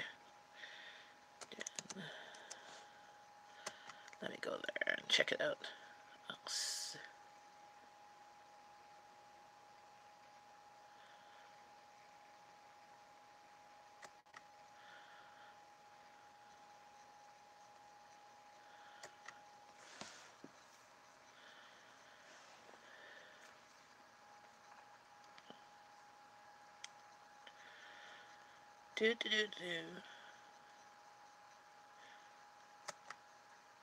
Woohoo! Tom, 1,049 subs. Is that me? Or is that you? I keep on flipping between 1,040 something and 1,030. I have 3,676 hours of watch time. Yes, me? Okay, cool. I'm like...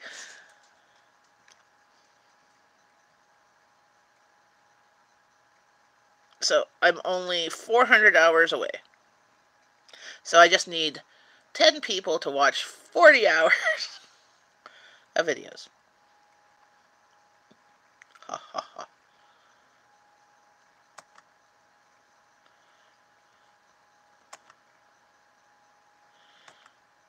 There we go.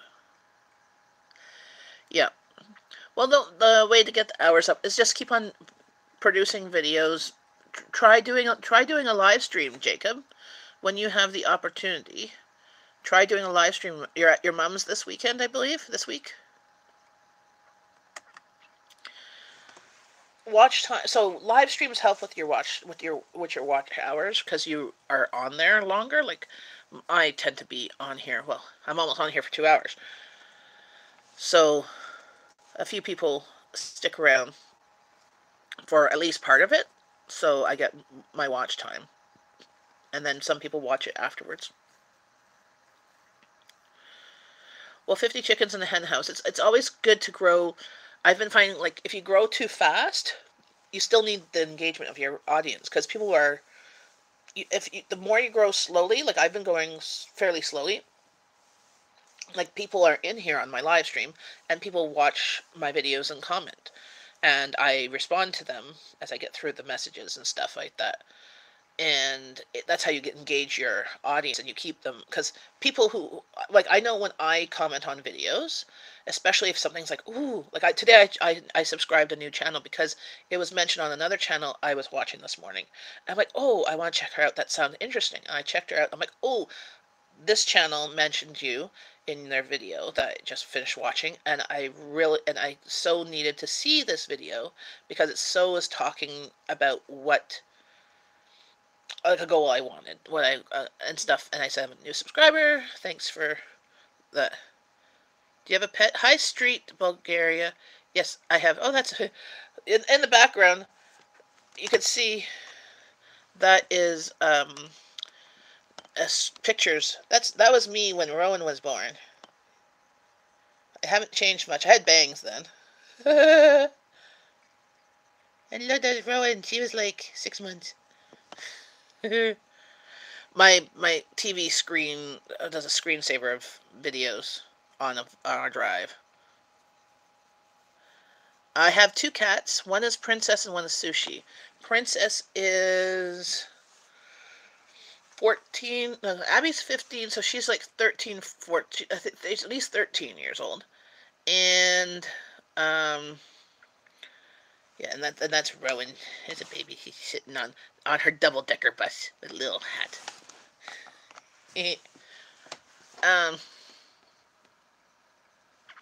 I just noticed I was watching in my background. Squirrel!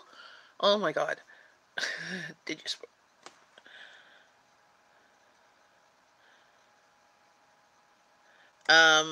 And Sushi is... Let's see. About 6 or 7. Oh, supporting you back there, Bulgaria.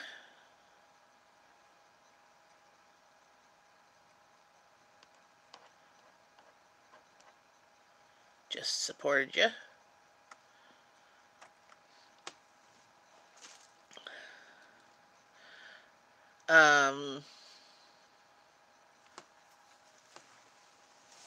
Oh, let's see if that was Jeff in his Halloween costume many moons ago when we were first living together. That's before Rowan, so that was about 20 years ago. He was a jester. He had a friend make the costume for him, who made like medieval, you know, those medieval festival stuff. Wonder if he still has that. Might be in the closet somewhere. That's what I need to do today. Is clean my room and get rid of clothes from my closet that doesn't... There's stuff in my closet that I haven't even worn in the past year at all. Hi, Puppy's Breath. How's it going?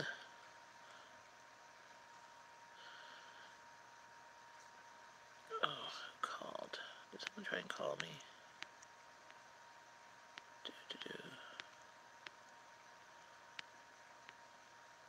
Oh, that was an hour ago. Okay.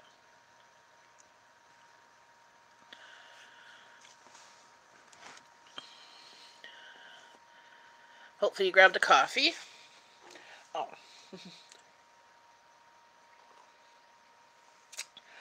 Well, it was... I don't know if it was it was a trip. So I went to help my friend Randy move. I went. So another friend of ours went.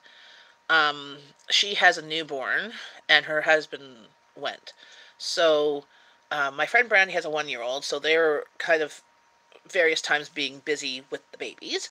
I was helping with the guys and stuff, and went like during the day what was happening with the two guys. So we had to move from her PMQ because her husband's military. So move from the PMQ to the apartment, and not to the apartment, to the new house, and then go move all the heavy stuff. There's still a few things left at the PMQ, but it was like some laundry that needed to be done. Like they had to bring it back, and they have to do a cleanup of that. But they have till the end of the month, so they're not too worried. Then they had to go to the storage shed and empty that out, because what had happened before, 4 months ago, they were in a 4-bedroom house. The owners said they were going to be, like they were renting it, we're going to be putting up for sale. So then they're like, okay. But they couldn't fit all the stuff from a 4-bedroom house to a 3-bedroom military housing, right? There's just not the room. Some of the furniture was just too big. Like the military housing is very square, versus a regular house is very like long. So they put a lot of stuff in storage. So they put most winter stuff. They kept a few things because this was also March, so winter was almost done. And they put a lot of the summer stuff away. They kept a few things because they knew that beginning of June it'll be warm. But they put a lot of almost all the toys and everything away. So there's hardly. So then they lived in the military housing for a couple of months, and then they bought this place and they got in. They're so happy. So they moved all the stuff. As they were moving, I was helping. They went to the old house. I was unpacking the boxes with my friends and her our other friend. So as they were moving the stuff, we unpacked. I was when they got the truck there, I was helping moving the stuff off the truck because I'm strong, um, and that. But I'm glad that he had because last time I was the only one that was helping them move from Ottawa to Petawawa, um, and some things like moving a washer and dryer I have difficulty to do. Then they moved the two little freezers, and they still didn't empty them. They still had like they weren't full like my freezers, but like one little freezer had three turkeys and some other things still, and they moved it, and I'm like, okay. We always emptied our freezers and moved the stuff, and then moved the freezers. So I'm glad that he had extra hands to lift those things because I could move those things. I would push myself for one day, and I'd need to lie down and have. I brought my back massaging thing with me because I'm like, if I'm moving, I'm going to be using this because I don't, I have a sore neck, shoulders, just the way I slept. But it was pretty good. So I'm glad that he had extra help for the really heavy stuff. I did help move the freezer from where they had in the basement with him to the other side. So once it was already down the stairs, because going down the stairs it would have been hard with heaviness. But we moved other stuff, and I was there.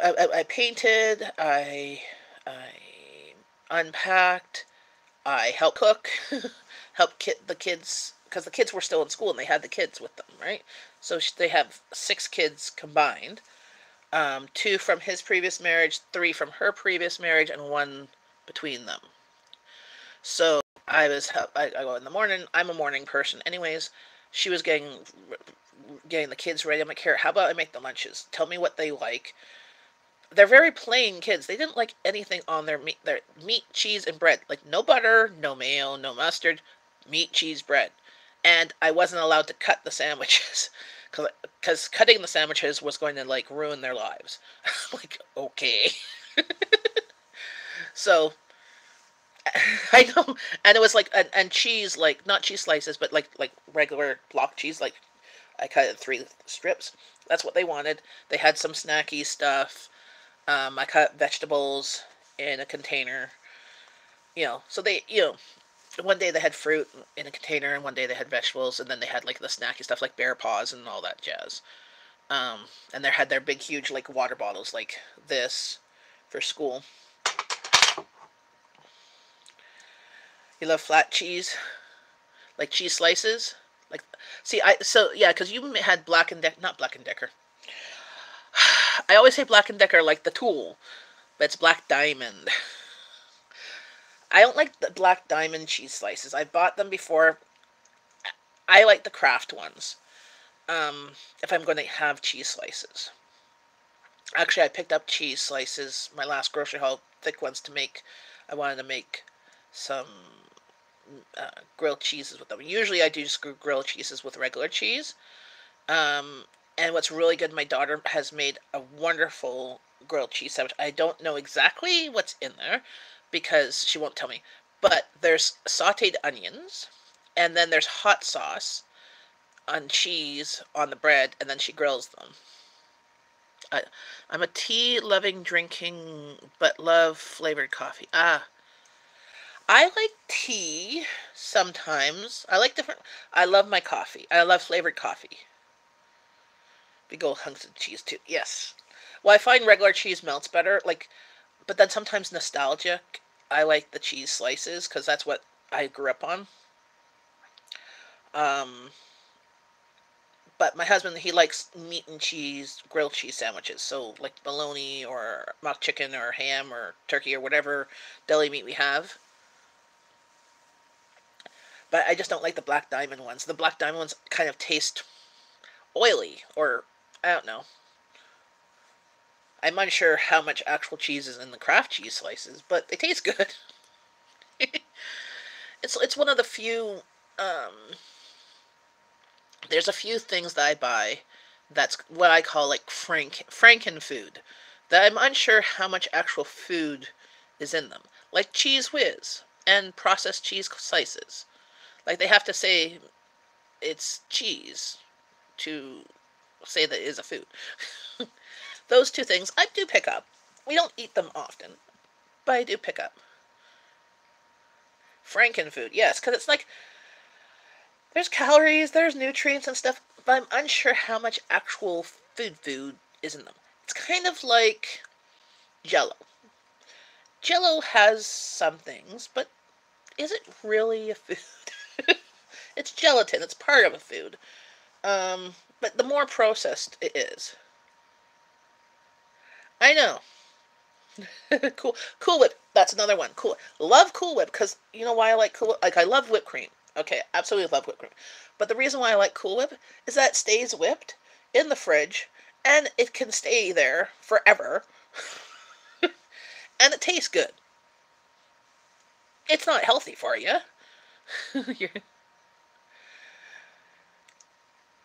Are you still in school, Jacob, or is it over for you? Yeah, what's another Franken food? Um, Fruit roll-ups. Like, what the heck is that? Let's. The fruit gummies, if they are made with real fruit, they're at least the real fruit ones. But the other ones, like the Welch's ones, that say contain 10% fruit. I'm like, yeah, it's not. It's candy advertised for kids. You're going to college next year. Awesome. What are you going to take at college? Gumdrops.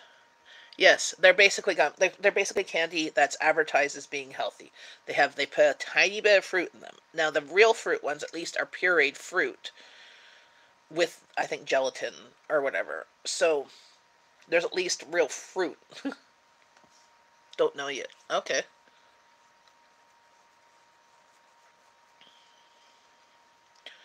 Um, what's another Franken food? Well, I consider it kind of like McDonald's. It's all Franken food because it's all like their fries. I think are chopped fries, and then they reconstitute like they mush them, and then they make them into fry shapes. Because I've eaten their fries, and you could bite on the ends. When my babies were little, it's funny. We'd go to McDonald's sometimes, and I'd bite the end of the fry, and then they give them the fry, and then they had no teeth, so they gummed. Like my kids didn't get teeth until like they were almost like a year old.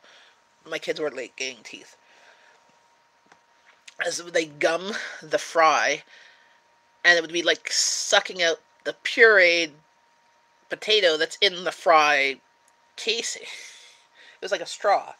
It was like the pixie straws. The pixie sticks. Do you guys ever have those pixie sticks? They're basically straws with colored sugar. We have them up here in the dollar store and stuff.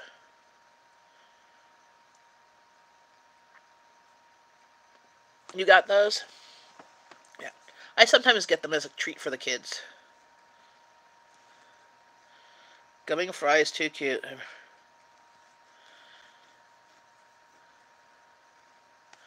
Um,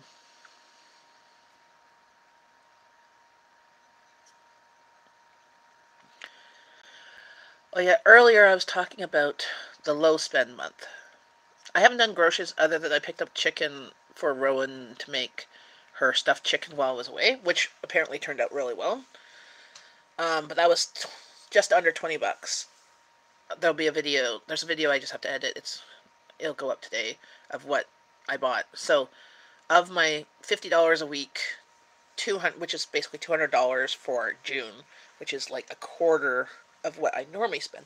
I haven't gone any shopping, but I'm doing shopping on Thursday, which I think will be doing my only shop in June, because I won't be going next week, and then it's July. So, so far I've only spent 20 bucks, just under 20. So I'm doing my grocery shop. There's been a few things, but so ran out of milk and out of eggs now. But I made mashed potatoes without milk yesterday. I still had cream. I know where my priorities are. But I didn't even have my canned milk. I mean, I can't remember the last time I bought my canned milk. I usually would, when it was on sale, I'd buy 2 or 3. But I've been using them in my baked mac and cheese because that's basically what I use. Or if I run out of coffee cream, I'll open up a can of that. But I have like something like 12 coconut milks. So I'm going to be making a Thai coconut soup at some point this week to use some of that. I put down milk and canned milk on my list because I don't want to run out again. I might be continuing. Or something similar for July. I'm unsure because I really haven't made. I've made a dent in my freezers. If I move stuff around, I might have a tiny bit empty of a freezer. I think I'll have enough empty to purchase ice cream this grocery haul. But that's about it. We've been eating. I don't know what's happening with the food. We eat the food. It would take stuff out of the freezer. It kind of fills up the space. But then we bring sometimes leftovers back in the freezer. But my fridge is, well, I have to still clean it out because there's some questionable things that have gotten forgotten or mushed or whatever. Especially while I was gone, I've had to empty a few things that I put in there for, like, Abby lunches or whatever, and Rowan was supposed to get everything. She couldn't find the salmon. I had to throw that out. I was like, ugh. But it was only $1 worth. Yes, it's already 19th. Yes. Well, this is and it's coming to and working with my family of figuring out family favorites. I'm going to be making my menu plan for this week. Today I'm just going to do a quick inventory of what we actually have until Thursday. But yeah, we still have food. We're low on veggies. 12 more days. Well, that's to say, I'm going to just do my shop on the 21st, and it'll be one shop for the whole month. Yes, and I'm thinking I might extend or just my low spend month for July too, or some of it, or just rethink the way I'm purchasing stuff. Because as I found, and my family mentioned, oh, we like this. Well, they go through. I keep on forgetting that they go through seasons of things that they like versus things that they don't like as often. So um, for a while there, they were really liking tacos and stuff like that, and then they stopped. I still have, I think, 2 taco kits. I do have coupons that I have to use up, I think by end of July, for tacos and salsa. I have to see where I put them. So I might get 2 more. But we tend to also like tacos in the summertime. Especially like make fish. So my husband really likes shrimp tacos and fish and shrimp tacos. Rowan would have beef or chicken. Or actually pork ones my family absolutely loves. So those type of things I won't buy as much as I was. But other things, they were like, while I was gone, we actually ran out of milk. Well, because my daughter was making these muffins in the mugs. So she's been making these muffins in the mugs. So that's how I left with a whole dozen eggs. And when I came home, there was 2. Which I made it work. But just rethinking of what I'm purchasing. But making my lists, my menus from stuff that we have, and then just picking up the other things. And as well as, like, when I picked up the chicken last week, it was on sale, but it was not a sale price that I would normally buy chicken at. And if I didn't need to pick it up because she wanted to make the chicken dish while I was gone, I wouldn't have picked it up. Like my May 31st grocery haul, chicken wasn't on sale anywhere. I didn't pick up chicken. Well, yes, so that's the thing. I'm an awesome improviser. My daughter, not so much yet. She's good at winging it a bit, but she likes to follow a recipe. She's still young. So I wanted to make sure she had all the stuff she had. So she made pizza pockets from scratch. She supposedly took pictures. So she made dough from scratch and the toppings and sauce. I'm going to, and it really worked out well. So I think I'm going to be adding that again this week. I'll have her work with me and make that for supper. 200, yeah. I normally spend $800 to $900, and I'm spending $200 or less for June. I've only spent 20. Well, 18 something. If my receipt is still here. Yep. 1869. Yeah, the chicken breast was $13.69 for, I think there was 5. There were big, huge ones. I don't know. I don't know if he's necessarily even noticed. Because my meals have been the same as I normally do. He will be impressed when I give him back money. So, because that's why I was saying I'm doing low spend month, and I told him while I was gone if they could possibly, at least take a picture, not necessarily a video. I could make it into a video. She didn't take a picture of my baked mac and cheese, but you guys have seen that before, so I'll just verbally put that in there. Because there's a few times I forgot to take pictures of stuff that we ate. I'm like, oh, here's the leftovers. Why are you saving money for the food? Can you tell me? Oh, yes, yeah. So, first, I was saving money. Okay, so I don't work. My husband works. He gives me money every 2 weeks when he gets paid for groceries as well as other things. It's supposed to cover like the cat food and all that stuff too. You know, I'm saving money for 2 things. I wanted to use up stuff in my fridge and freezer, and a challenge, and a bunch of people were doing it also on Facebook, on the Frugal Family Food Group and stuff like that. Amanda from Fundamental Home, like I was going to do it, and then they said they were announcing that they were doing it.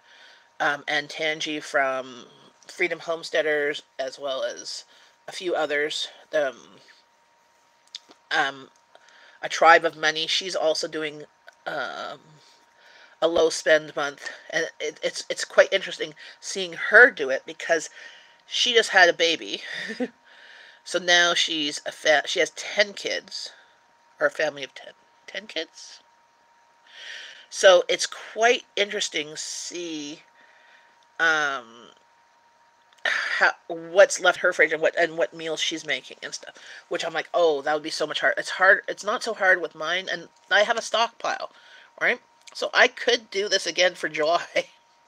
But we were or I don't know if because they keep on asking for different foods that I don't have. Like, I was like, oh, when you do groceries, can you pick up butter tarts? And I'm like, can I pick up butter tarts? Or should I try and make some butter tarts? I have the ingredients to make butter tarts. Raisin, sugar, stuff to make pie crust, pecans. So I have the stuff. I could make it. So that might be what I do. I even have butter tarts already done, like frozen ones I bought in my freezer. So yeah, I think that's what I'm going to do. Squirrel! But they've asked for things like lamb. Oh, when you do groceries, can you pick up lamb or that? Or,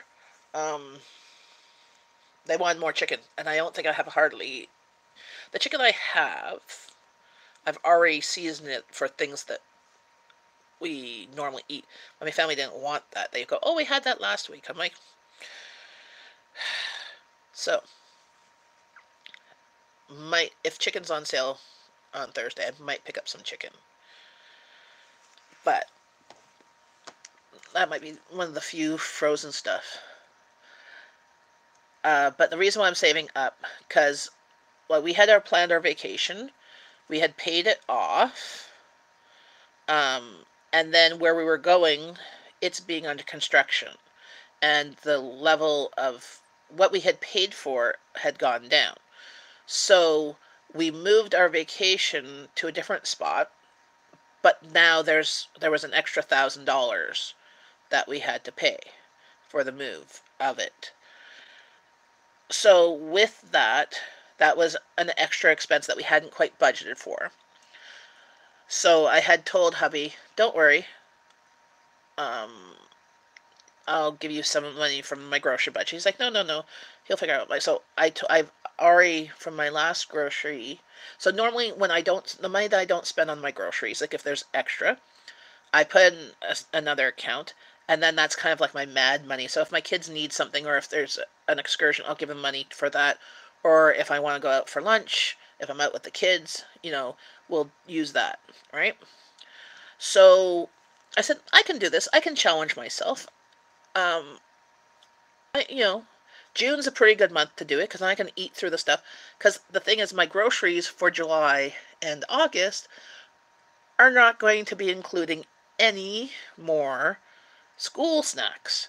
I still have some, which we won't use. Like, we'll use when we go to the park or whatever, or if we go swimming and stuff. But I don't buy them in the summertime.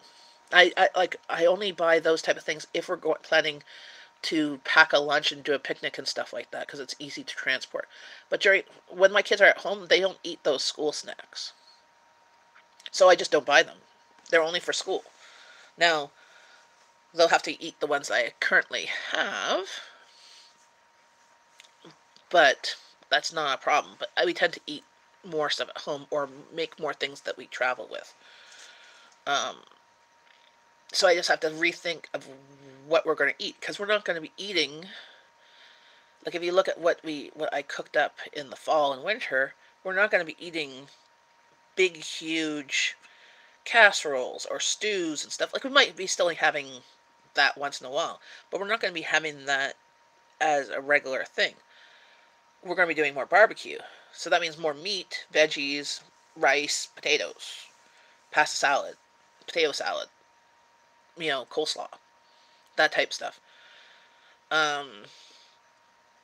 Burgers, hot dogs. Nothing wrong with hot dogs. It's nostalgic. You can get the healthy hot dogs, or you get the cheap ones like I do. I get between the two. My husband likes the sausages. He calls those ones hot dogs. I'm like, they're sausages.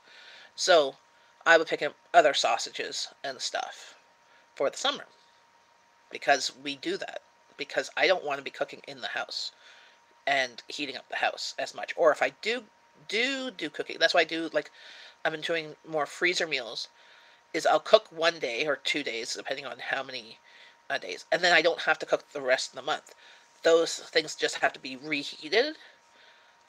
Or like I prepare the stuff to be in the Instant Pot, so I'll prepare all the seasonings. It just has to drop in the Instant Pot or crock pot or throw in the oven or throw on the barbecue, however anybody wants it. But that is what I try and do because I don't want to. When the kids are in school, I'll spend more time in the kitchen. When the kids are out of school, I want to spend time with them.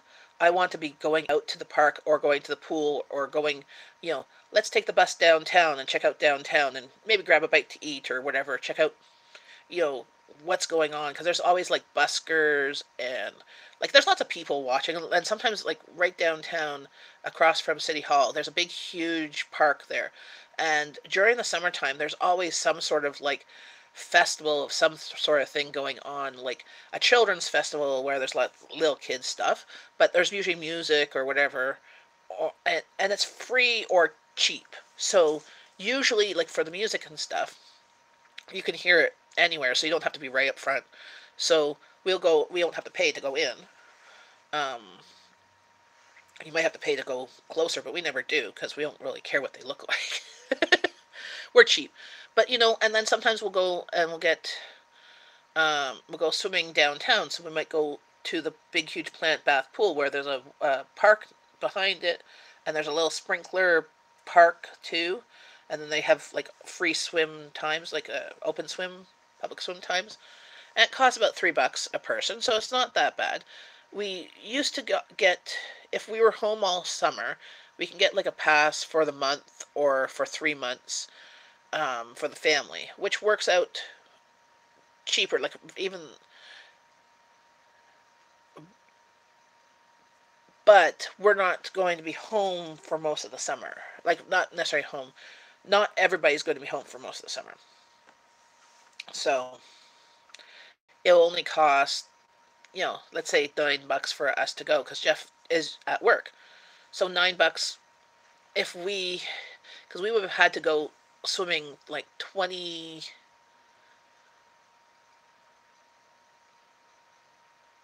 times or something like that to make it worth it for the 3 month pass. And we're not going to. We go swimming maybe a couple times a week. The girls might go more than I. Like they might go with their friends, so they might go 4 times. 4 times 12. But there's only like even 12 times 6 weeks. That's not a lot. So we'll just do it that way. And that's another thing. We also have my sister-in-law has a pool, and she said that we can go and use that whenever we want. So we might do that as well. But I want to make sure that it's okay. Because just because she said we can use it doesn't mean she really, she wants you there. Like, because they're working during the day too. I don't want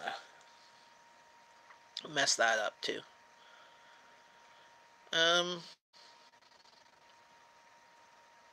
But that's about it. So that's our summer. Like we go swimming, we go to the parks, we travel downtown, check out the Bywood Market, which is the farmers market that's down there. Well, I don't mind public pools, but the thing is, like, it's fine when like if the kids meet up with their friends. Hey, Creative Redundancy. Hey, CR. How's it going? But usually their friends aren't there, like, so that I have to get them to plan ahead with their friends to meet at that pool. Because otherwise, Abby might be playing by herself, or I'm playing with Abby. She doesn't really want to hang out with me, so I'll go float and swim in the pool. But I like swimming. But like even when we're on vacation, I just like being in the water because it's hot. But there's a lot of different things that go on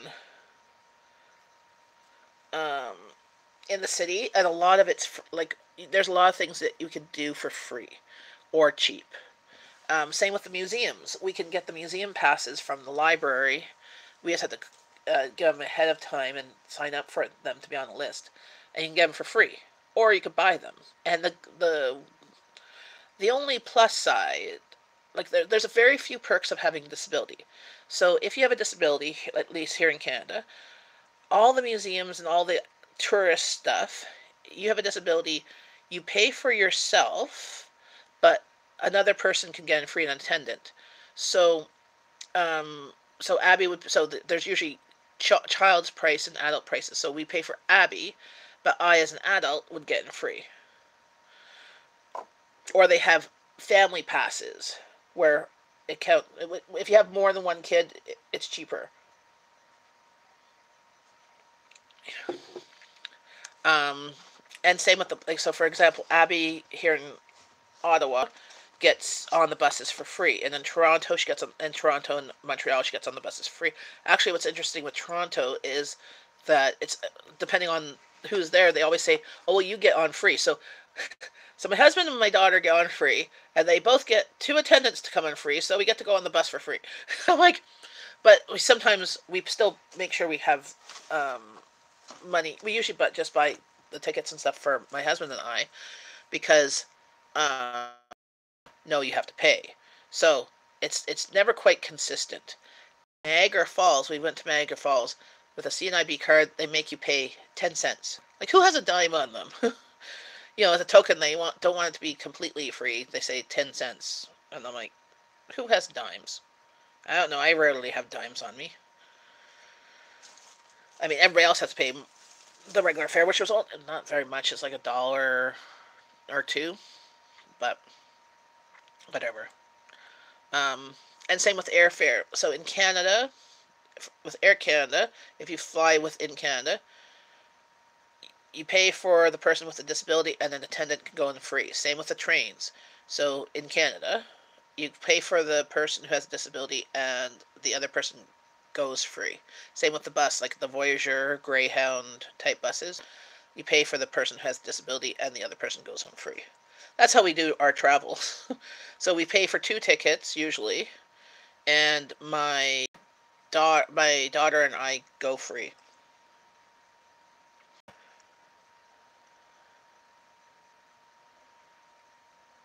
Well, you gotta get your second cup. How's I haven't seen it in 25. It's still there. I we went to see, saw we went and saw Niagara Falls when Rowan was a baby. Like that's when we were in Toronto. You saw some pictures. Oh, that's I think Toronto, still in background. Still falling. Yep, still water going over there. Um, and then we went there. Abby was 7, so 7 and 9. We did the boat behind in front of the falls. We went behind the falls, the tour there. We went to the Butterfly Conservatory, which is awesome, by the way, if you ever go. Yeah, and we that's basically what we did. And you want to go? Well, you could do it on the cheap. So what we did was we found a hotel, well, it was a motel down the strip. So not right near the falls, so it was a little bit down. But there was a bus that went there every 30 minutes. Um, so it was a motel. It had an outdoor pool. It was near one of the Americana one. There's two hotels at the falls that have an indoor water park. One's the Americana and one's the Falls View Great Wolf Lodge or whatever. Um, it was near the other one. One day we paid for to go to the indoor water park, so that was like $30 a person or something, like it was an excursion type thing. You know what you'd pay. Because one day was whenever it was raining that one day. Um, but we did that. But the motel was like $90 a night versus $200 a night. Um, Things might be cheaper on the American side, but the falls look nicer on the Canadian side. There's a lot more things on the Canadian side of the falls, too.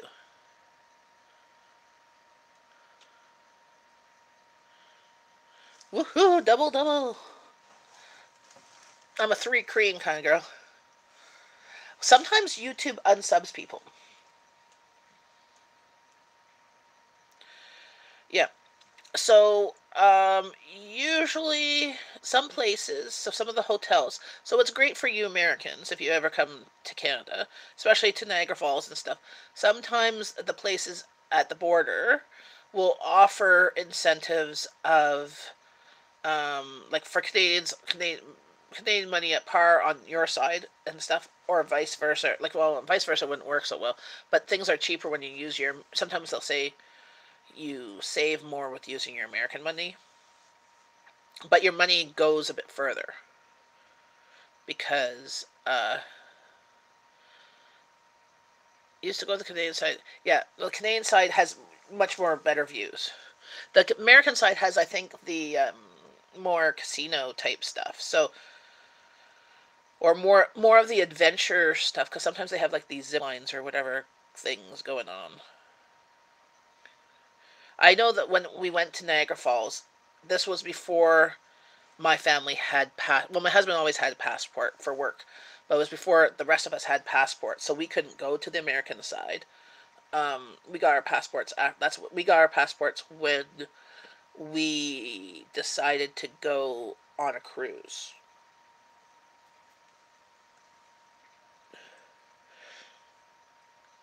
It still has your maiden name. Yep. Oh yes, so that's the other, the botanical gardens. That's another thing we went there. Yeah. So that's the thing is the falls. So there's lots of stuff, and if you drive, there's a lot of things that are in the Niagara Falls region that you can get to by car. That is quite nice. There's lots of great wine country. You should really check out the Niagara wineries and stuff. Like if you like wine, I like wine, but I don't know anything about wine. You know, I don't. I more like the Zinfandels, the sweeter type wines. Like I don't really like white or red. I love ice wine, but I can't afford ice wine. Whenever, maybe when I'm rich and famous, which will never happen. But yeah, you have to change. Well, if your passport's in your maiden name, I know people who have kept their passports in their maiden name, but they have other ID to support it too. They waited until it was up for a renewal because I don't know how much passports cost for you guys, but here in Canada, our passports cost $150. Yeah, you need a passport. Oh, if you come onto the Canadian side. Um, and back then you needed a passport or those special licenses. You used to just cross. 9/11 happened. Honestly, that's what happened. 9/11. Uh, like you needed to have if you come on the Canadian side. Yep. They we have this thing with your license. You can have a special license mark, like it's a, but costs more. But that will be fine for driving. But whenever I go to the States with my friends, I bring my passports. We drive down. We show our passports. But yeah, passports cost here about $150 if you for the 5 year passports. We just recently, hubby and I just recently got our 10-year ones, and I think it was like 200. It was cheap. It just ended up being cheaper to do the longer ones. But if we lose it, which has happened, I've lost my daughter's one once already. She's only had two. Yeah. So we have the 10-year one's about just under, I think, $200. Hey Google, how much do passports cost in Canada? On the website globalnews.ca, they say, while the previous 5 year passports cost $87, the price has increased to $120. The 10-year passport is $160, and the cost for a child up to 15 years is $57. Yep. So yeah, there we go. So my daughter, uh, so both my daughter's passport, and they're good for 4 years, I think.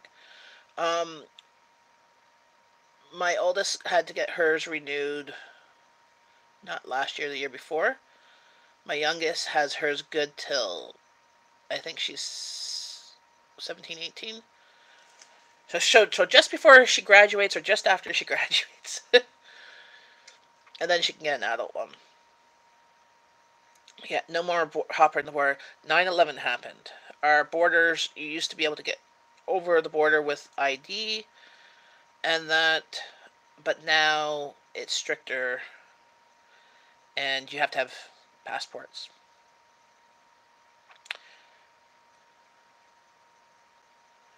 Oh yes, I just saw that. Let me see if I can pop in there. Do I see?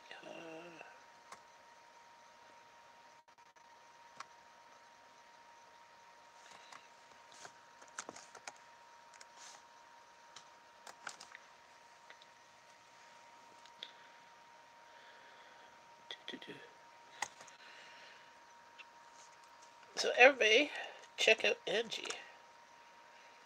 Let's go give her a quick raid and say hello. There's Angie Channel.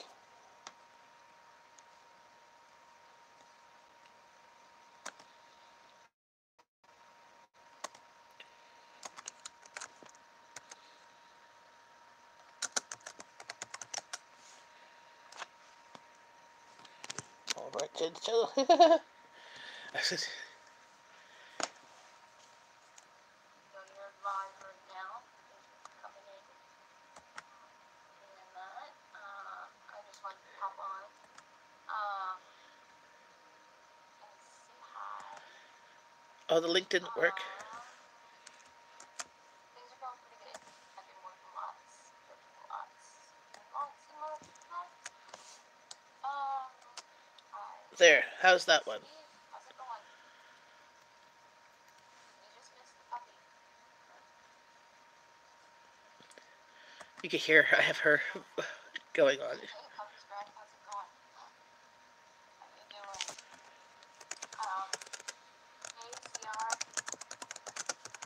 You guys are all doing well. Today is officially William's birthday. Yay! Yeah, today is William's birthday, official birthday. He's double digits today. He is 10. Hey Jacob, how's it going? Thank you for stepping in. Good morning. Yeah, so he's officially 10. He's at school right now. Oh, you got there, And, Jacob. we had his We're over here. And I'm live streaming with her voice underneath. Woohoo! He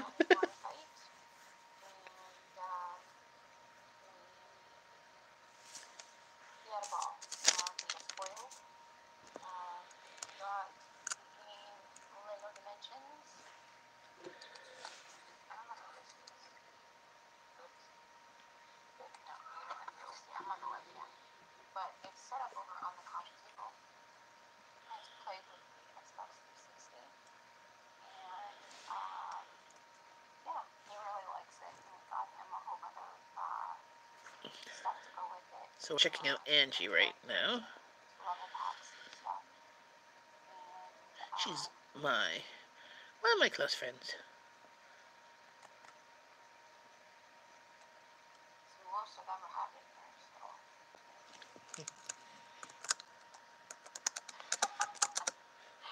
Let me guess, Steve, you're talking about Jen? When you call her Mrs. Stove Lady? Yes, double digits. Amanda? You're on mine too? Oh, okay. If you have a different window, you could open them both. I got brave this week, and I actually said yes to letting William ride his bike. Oh, okay, sure. This week's easier sticking to it.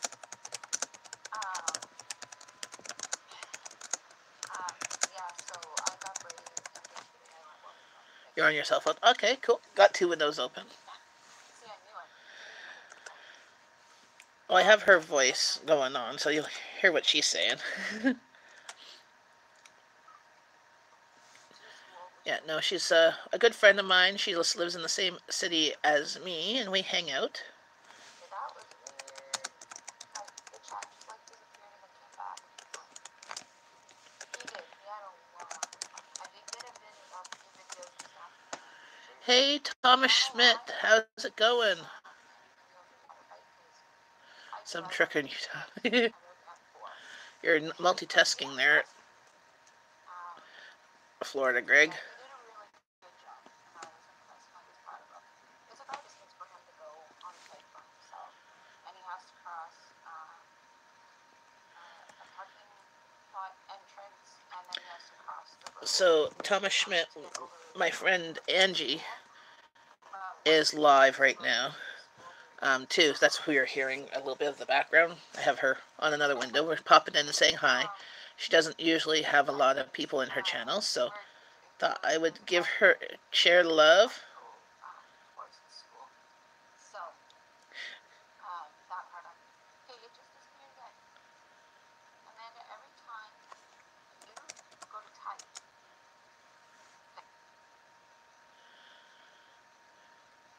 oh, good. Yeah, we had a high humidity here. It was awful. It's cooled down now.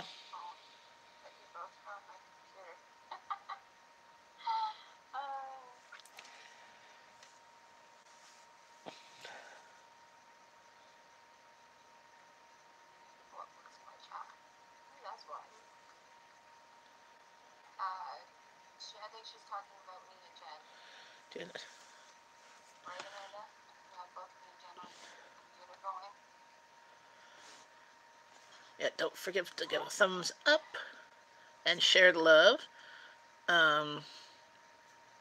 What you been up to, Thomas?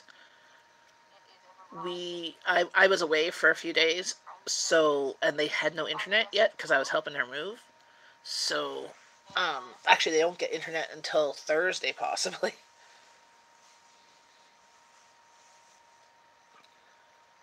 But from Rockcliffe to Richmond, Ontario, which is probably about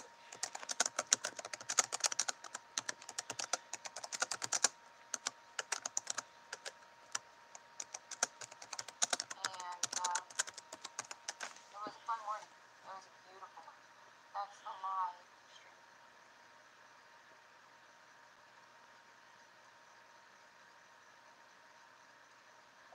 I never even noticed. Gardens a new run.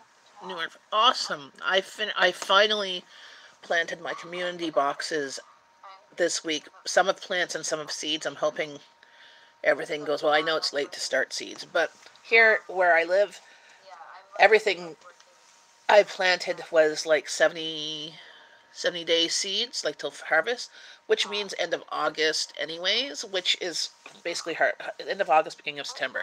Everything will be harvested then anyways. So I'm just fingers crossed that they work. Stream on Friday at 6 p.m. I hope you guys. Yep, I will. Actually, I will be free on Friday, probably at 6:30 for a little bit.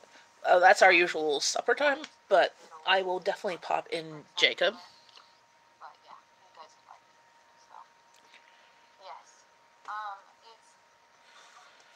it's not as long as what I thought it would be if I didn't speed it up, and I kind of like the way that I did the edits in the last two of the videos, and I've been cutting out a lot more of the footage that does not need to be in the video. And also too, when we're doing the group rides, if we're meeting up with people, then because I'm playing a game with my best friend Justin. Awesome. Cool. What game are you going to play? I have to remember to water later on the evening. Too hot for now. Yeah, you don't want water when it's hot. It'll burn your plants. You have a recliner at my desk. I do a live, but I think everyone would fall asleep. No, you should do a live stream. I'd pop in there, especially if you let me know.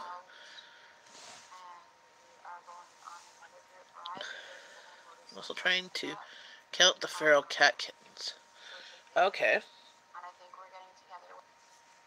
How many cats do you have that had kittens?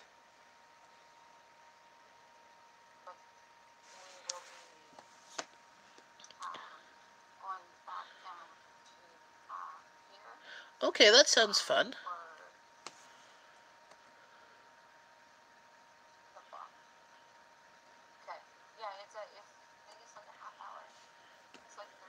So do you guys also hear Angie talking on the computer? And I think some of the guys say hi as well when we do the. Cool. I don't know. Yes, I have both running. Well, I have both running too. I'm listening, but it keeps on buffering for me. Hers, I don't know. Do mine buffer on you guys? One of the mummy's cats. Ooh, that's not so good. They actually do the little vlogs too. So if you guys like mine, then you should check theirs out. I've actually been. Well, yes. We'll all pop in. Okay, so it's not just me that Angie's is buffering.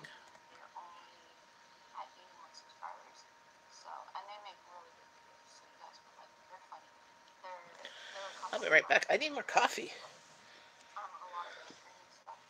Yeah, well, you could hear on mine that it pauses every once in a while. Okay, Need more coffee. I'll be right back. What else? Kids, I don't know if I mentioned it. Kids on school, I believe either the 28th or the 29th. Work's going good. It's been busy. Well, I've been busy today. Friday, I finished an 11-day work week, and I had Saturday off for William's birthday. JP is not doing too good. Issues with his eye, and he's actually on his way to the Riverside Hospital to get his eye looked at what's it called? Not an orthodontist, that's a teeth doctor. Whatever the eye doctor place is. He got something in it, or he's got something in it, and it's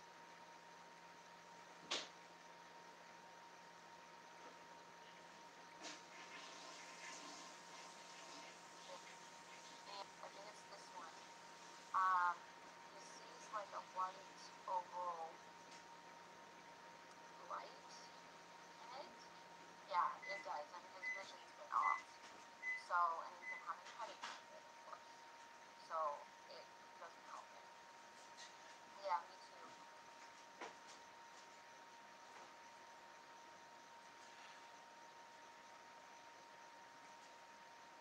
It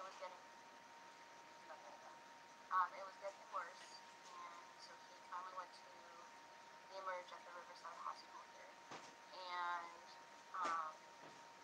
they have the eye specialist, the people there, right there at the hospital. There, I got my coffee. Yeah. Well, see, the thing is, he doesn't even know what it is. He can't remember. Do you like a truck? Yeah. So they were able to get him an appointment today. Yeah. Unless you have, like my laptop doesn't have a camera on it.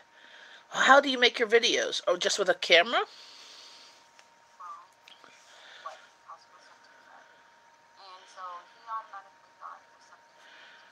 My laptop does not have a camera, so that's why I use my phone for live streams, and I have a little tiny camera. I guess I probably could use my little camera plugged into my phone. It says it could be a PC camera too, so I guess I could do that. I could try that sometime. One had 6 and one had 3, and the missing one I don't know. But Daddy Cat brought one here, and I grabbed that one. It is inside. We call him Vicious. Is he the father of all the kittens, do you think? During the week, and he got like a speck or something in his eye, and he couldn't get it out, and so he used his glove, and he was like rubbing at his eye, so I don't know. Hey Oreo Kid, how's it going? So I don't know, but hopefully they'll be able to get some answers today. They're going to put the drops in his one eye, and stuff like that. So, I'm doing good. I'm enjoying quiet time. Everybody's gone from my house. Dog ran upstairs. I'm enjoying my morning and afternoon off, actually.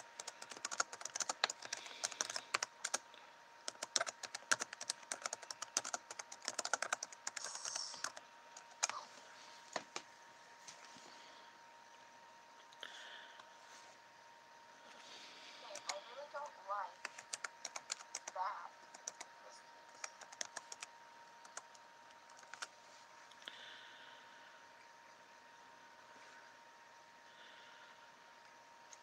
Thank you.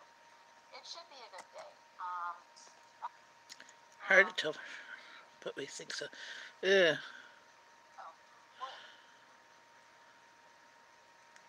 Yeah, I guess it's hard when when they're feral. You don't know. Well, hopefully, well, you probably don't have much of a mice problem, that's for sure, with all the cats. Yeah, so I work with the Boston Night Network. On So Cameron, my Cameron, the wife, download. Okay. she contacts me and then she closes. And then I should hopefully be out just after 10. I was out like Yeah, you could probably get 5 minutes before I started. actually you could probably find one at a pawn shop, like even an older tablet, just to do the like plug it into your computer to doing live stream, or even just attaching it to your Wi-Fi, a camera or a old phone, just to be as a camera, probably for like Yes, and cheap. sorry, I've been pausing. Thought. Having squirrel moments. Sorry. So, um, So I have a question for you guys, if you have any ideas.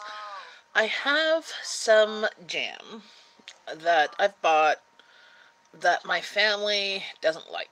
But I've got these jams that are open, but I want to repurpose them into something else. Like I have a blueberry jam my daughter wasn't fond of. I don't know why I picked it up. I think I picked it up because she wanted it. That's usually how it works, and it's been sitting there, And I tried to give it her this last week or the week before whenever I made sandwich.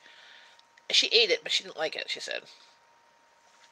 So I'm trying to think of something else to do with these jams, so I can get rid of them out of my fridge and never buy them again. To name them, they're a total of 5 black. Mix them all together and don't tell them what it is. Yeah. But then they still won't eat it. I need to think of something else to do with it. Midnight. Um, if they're all black, midnight. Can't stay too much longer. I have to record content, so and check you out. Pastry with the jams. My family don't like sweet salad dressing. My only one that likes vinaigrettes. Rona likes balsamic vinaigrettes. I picked up a raspberry one time. Nobody ate it but me. They don't like fruit. Throw in a smoothie. I could do that. That's a possibility. Um, that's because I'm just like I've got like 3 or 4 half-open jars of jams that my family doesn't like them as jams. Ooh. Yeah, see, the problem is some of these jams I picked up, they were like low sugar or sugar free or no sugar. So I think and they don't like the texture. So, but I could throw sugar with them and throw them in them. Put them in sauces. Yes, but what type of sauce? Like, so we had apricot jam, and I make a nice Asian pork with the apricot jam. So there's at least a purpose for that one. But the other ones, I'm like marinades. Yeah, but see, my husband doesn't like fruit and meat.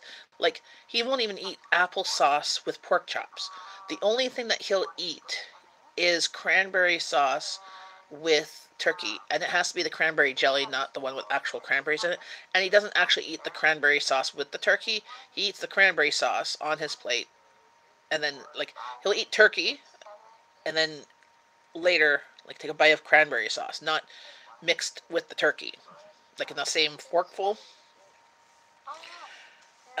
He doesn't like mint sauces with lamb either.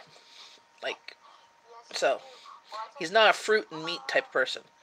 You can make like baked goods with it. Yes, that's an idea. I could make up some pie crust and mix the jams with some cream cheese and put them in there and like fold them over like a toaster strudel type thing and bake it. I could do that. That is an idea.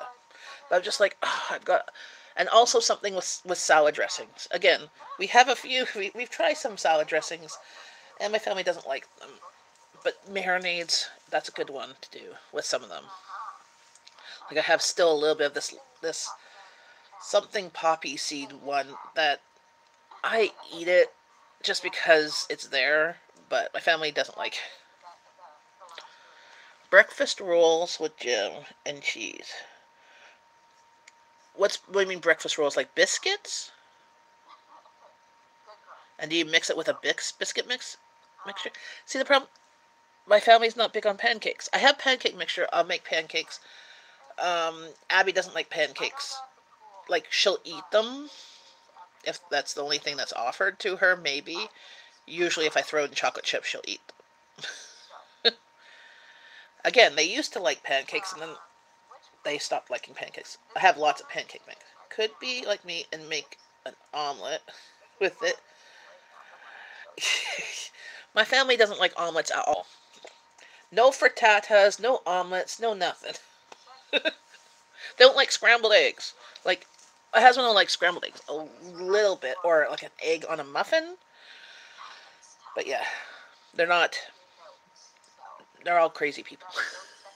I'm like, what's wrong with a frittata? I made a frittata once in a quiche. Yeah, that was like a no-go. I know. Well, so this is the thing. My husband doesn't like stews. My husband doesn't like things mixed together. He likes things separate because he wants to kind of I see them and identify them. He doesn't like stew. He'll eat it a little bit. Like beef and broccoli, he can identify the beef and the broccoli. Like Chinese stir fries, he'll eat them a bit. He likes them, but not significantly so. Sometimes soups, if everything's kind of small and the same size, he'll eat them, like chicken noodle soup or whatever. But he's not a big soup person. He likes like potato soup. It's like one thing. Or French onion soup. It's one thing. Like he knows what it is. Like cinnamon rolls only with jam. Ooh. Ooh. That looks. That's something I could do. Give it to Angie. Yeah, her family's pickier than mine. Okay? Angie's okay, my family will try anything. They'll pretty much eat anything, and they'll eat pretty much anything I cook. Sometimes what I cook doesn't always work out. Tell them, like my parents, this isn't a restaurant, what you eat. Yes. But when the hubby doesn't like the stuff that I make, and he's the one bringing in the money and giving me the money to buy the groceries, he expects to have certain foods on the plate. I can't just feed him stuff I know he doesn't like. I can't please my whole family at any given meal. So I try and make sure that there's at least 3 or 4 different things on the plate, that each one of them will at least like one of them. For example, last night I made ham, and everybody liked the ham. And then I made the mashed potatoes, but I ran out of milk, so I used cream with water and butter. It was instant mashed potatoes, the ones that we get from Costco, which absolutely everybody loves. Everybody ate that. I made the Kraft pasta salad. Hubby likes the pasta salad. Abby usually doesn't like pasta salad, but she actually ate it. Rowan ate a tiny bit of it. She didn't like it. But I asked her if I asked Abby if she wanted any with her lunch today. She said no. I ate it last night. I'm like, okay, so at least she ate it. So Jeff has that with his lunch today, and there's enough for at least 1 or 2 more lunches. My family probably loves Spam. I don't like Spam. Well, I'll eat it. So that's the thing. My family would love. Spam's freaking expensive. Spam, like the actual name brand stuff versus like the store name brand. Like corned beef is even expensive. Even like, I'm like, what? It's a. So usually, so the vegetables I chose last night, I was going to do just peas, and hubby wanted a mixed vegetable. I'm like, well, you know that the kids won't eat that, so he had the mixed vegetables, a can of mixed vegetables as his veggie. The girls and I had the peas. Abby didn't like the peas because she doesn't like peas, but she'll eat them. Um, so there was enough vegetables, and then we had watermelon.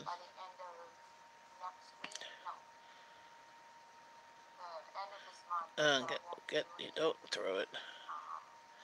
This is why Jen is always cooking and trying new recipes. Yes, I cannot find. The only thing my family will eat. Canned Spam is expensive. It's like $5 for a frickin' can. And that's not enough necessary to feed my family, because it's not even a pound of meat. Hey Google. Up with that. Hey Google, I don't know. We'll see. how much does canned spam cost in Canada? That's crazy. Sorry, I can't help with that You're yet. not very helpful. Eat them hidden. There was somebody else Okay, monsters sometimes when we slow. for something. I know. Like, I've created monsters. I totally agree. Here, I'll go Google. Just moving the camera so I can see my tab button under here. There we go. There. Spam. I'm trying to be really careful with certain things that I put in the videos. I'm gonna have to watch when I do a video from the Moto Social if I do a live. Because the last time I did a live, um, I went to do a live stream on Instagram, or I went to post a small clip of a video, and they weren't going to let me because of music that was being played in the video that somebody Yeah, a can of spam here, like I've just gone to Walmart.ca, is $3.48 for 340 gram.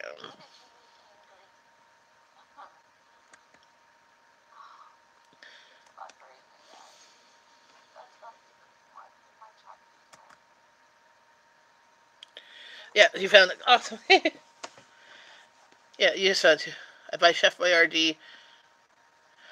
Chef Boyardee, I buy it when it's on sale for $1 a can. Otherwise, it's $1.50 a can. $1 a can is the cheapest I can get.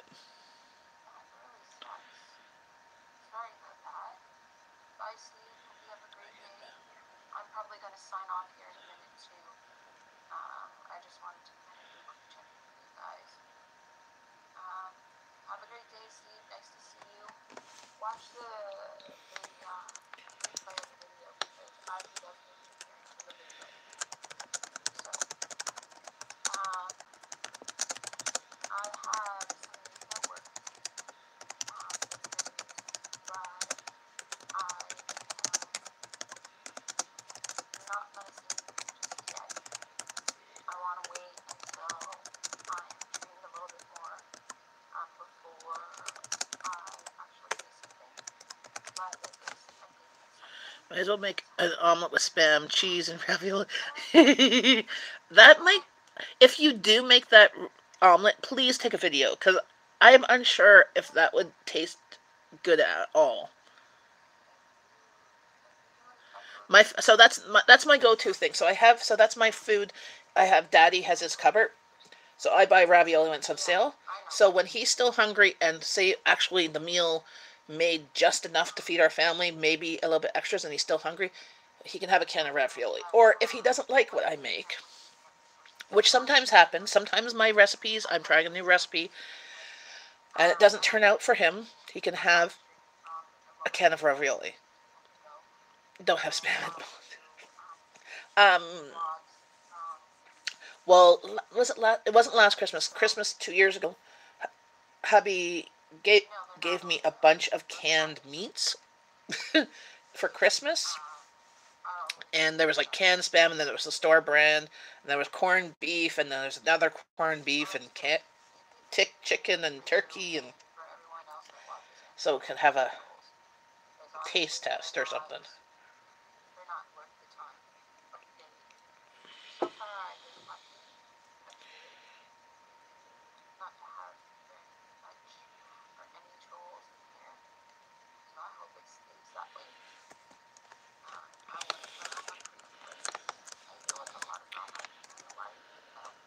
Yeah. FYI, anybody who's noticed any unsubs of your channel, it's because Yahoo is removing the people who are trolls that have subbed or are doing sub for sub. They're removing them. Hi, Inga. How's it going?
Awesome.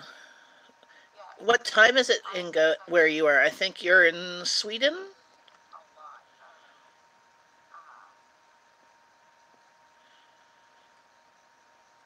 A lot of people there have like fake accounts or they might just be subcontracts. So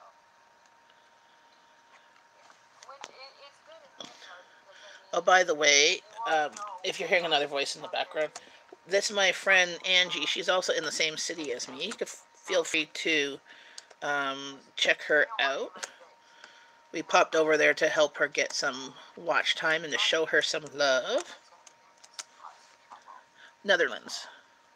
um Ah, yes, 6 o'clock. I So just it's like found supper out time there. we're going to be Or do you watching guys eat something supper early? and stuff like that. It's like That's why my. is If you're on hearing her voice, that's her. on She also listens. I've done a live so stream it's with like her a few times. We get together and we do well live if you streams want to and watch chit something chat. that's great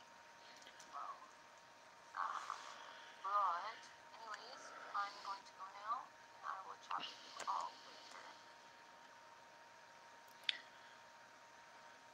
Okay, so do you eat supper? So here's a question: what time do you normally eat supper? Because I know in parts of Europe and that they like to have a late supper because they have also a late lunch. So they have supper like 7, 8 o'clock at night. While here in North America, typically supper time is around 5, 6 o'clock. My family tends to eat supper around 7 because my husband doesn't usually get home till 6, 6:30. So, and I'm not usually ready for having supper at 6:30. It sometimes is ready, even though I know he comes home. And then when he comes home early, it seems to make my supper even later because then that's like, oh, he's early and I'm just starting to gain the prep work and stuff. You eat when you're hungry. That's a good way to do it. A lot of people here eat supper at 6, but some are a little late. I usually eat about 7. Yeah, when we're on vacation, we usually don't eat supper till late. So when we go to like if we go on vacation, you have to make a reservation for the specific restaurants. We always make them for later, like because then that way it's usually less busy, and B there's usually less crying kids that are hungry because like a lot of times like my kids are older and they can wait for their food. And if when they were younger, I always gave them a snack whenever we went to any type of restaurant, whether on vacation or not. If we're going for meeting someone for supper, I gave them a snack or I had snacks in my purse to eat, so that they weren't hangry. Because hangry kids are really not happy. Um, but I find when we go on vacation, if we go to some place that it's a sit down restaurant, and we go there at like 6, that's when it's prime time for small children's families, and they're like hangry and they want their food now. Hey, Oreo kid, welcome back. Yeah, well, when I had kids, so this is the thing. When I had kids, my kids were not perfect. I brought them to restaurants. We went to sit down restaurants. We went to fancy restaurants. We went to family restaurants. We tended to do family restaurants more because it you didn't get the stares and stuff. But I tried to teach, if I'm going to go pay for food, I'm not going to go always to go to Denny's. I want to get some good food. Um, so I'm going to go. So I was always bringing my kids to restaurants, usually ethnic ones too, because my kids love that type of food. And I taught my kids to stay seated at the table, or if they couldn't necessarily stay seated at the table, they could kind of like scoot down just under the table or play on the seat, like if it's a bench or whatever, and to not cause a disturbance, you know. But when they're hungry, especially when like 2 or 3, they're hungry. I always had food on me to give them because if you're a big fan, like when we go out to dinner, if we're going to meet up with family, it might take them a lot while to get the food. And whenever the kids are there, I'd say, okay, put the kids' order in. We don't care that they necessarily eat before us because it sometimes takes them longer too. Just make sure that goes in so that their food comes. Awesome. Thanks, Oreo, for being my fan.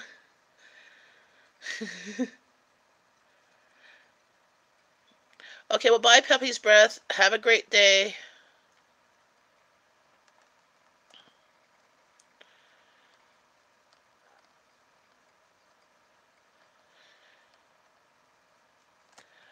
So, Thomas, do you have the dinner on the table when she gets home at 6:30? Yeah, I haven't seen you in a while, Oreo over here.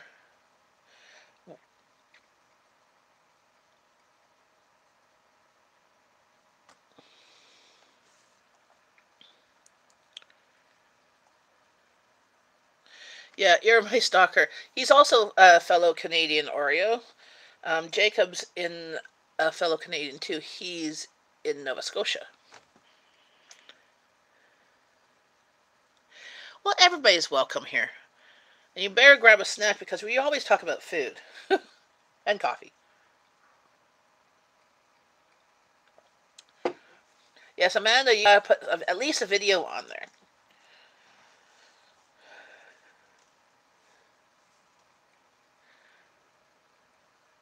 Oh my goodness.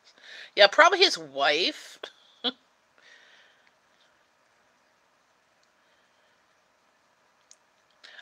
Jacob plays Fortnite. I don't know. What's Twitch? See, I just know that he plays Fortnite because he has some videos on Fortnite.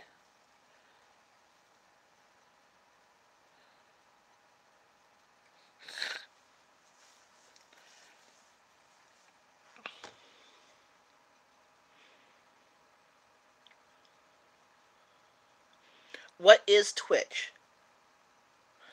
Maybe I'll ask Google. Hey Google, what is Twitch? According to Wikipedia, Twitch is a live streaming video platform owned by Twitch Interactive, a subsidiary of Amazon.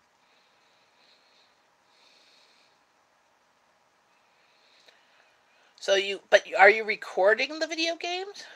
More games like Lego games, see, and live stream on Friday. Live stream, okay. Yes, Jacob, I will check out your live stream on Friday at 6:30 Eastern Standard Time. Oh no, is it 6:30 your time? Is it 6:30 your time or my time? Or 6:30 Nova Scotia time?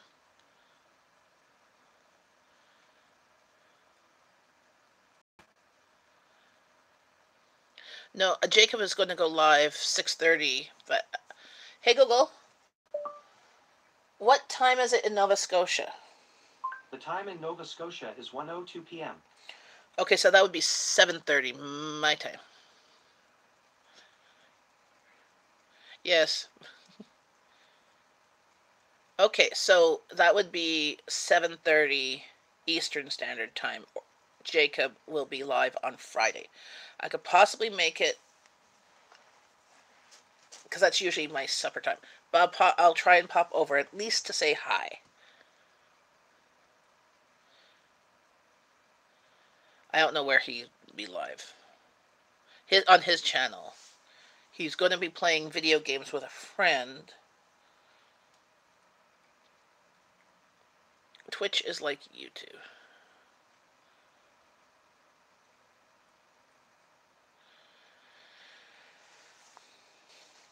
What time is it, Amanda? Isn't it like 10 o'clock there?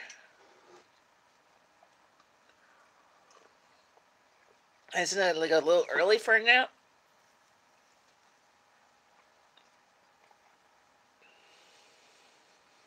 I haven't. Double stuffed kind of girl.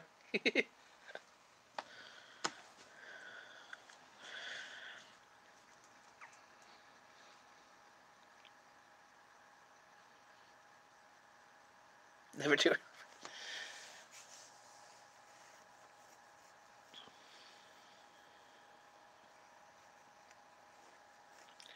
Micro nap. Are you working from home, Amanda, or are you at the office? If you're working from home, you can nap all you want.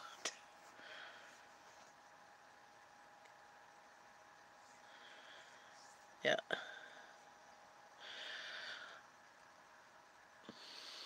Well, I'm at the office.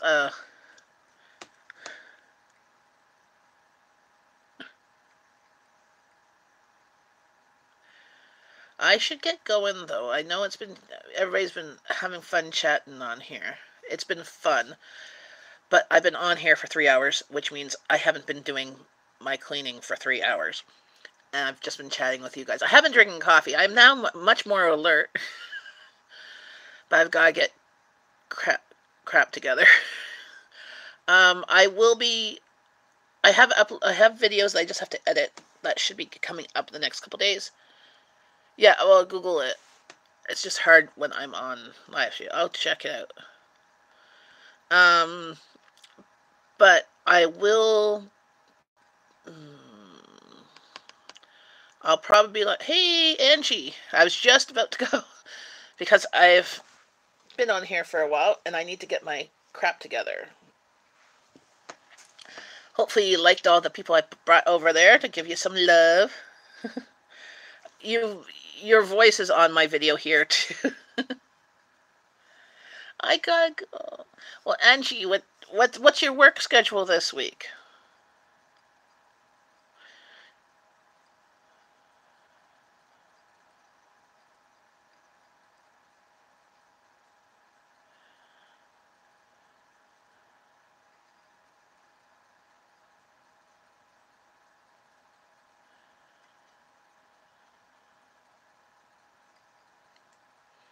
Yeah, no, I have stuff already planned. I have a meeting on Friday. Work Thursday day out. Yeah, Thursday I'm doing my groceries, and then I'm volunteering at the food cupboard at night. So Thursday, I don't know. It's just our week of rotation. I'm like, how, my daughter goes, well, why don't you do your groceries on Wednesday? I'm like, I can't do it on Wednesday because my ride's not available Wednesday. So, but maybe next week, if you know your schedule next week, Angie, we should get together. Maybe do lunch or something.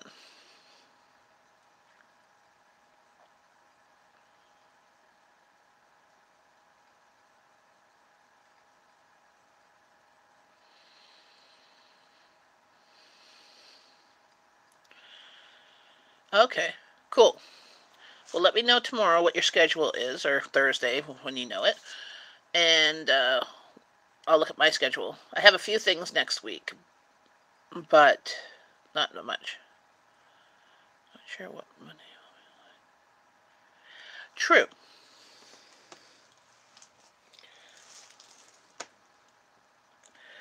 Yeah, but we can get together. It doesn't need to cost. It doesn't need to cost money.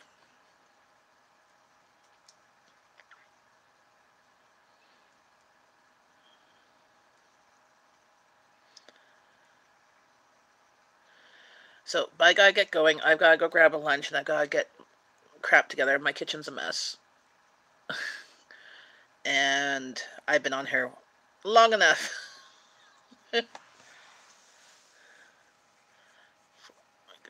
Like a cheap lunch.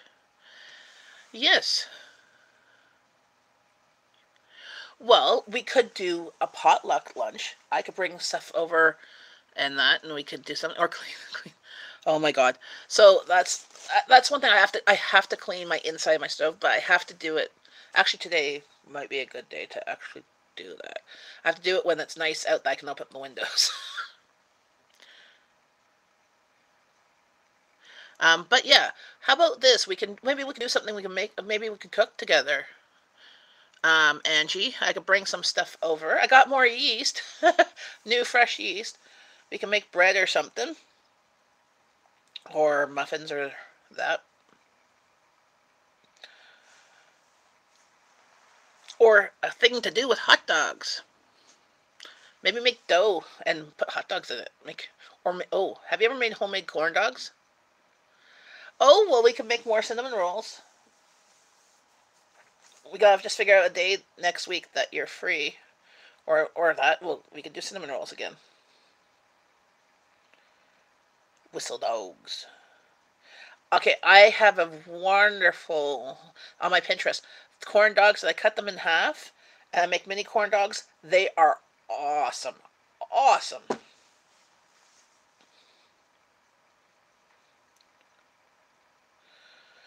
But you could do them with just dough too. So you could just have dough. like bread dough wrapped around them.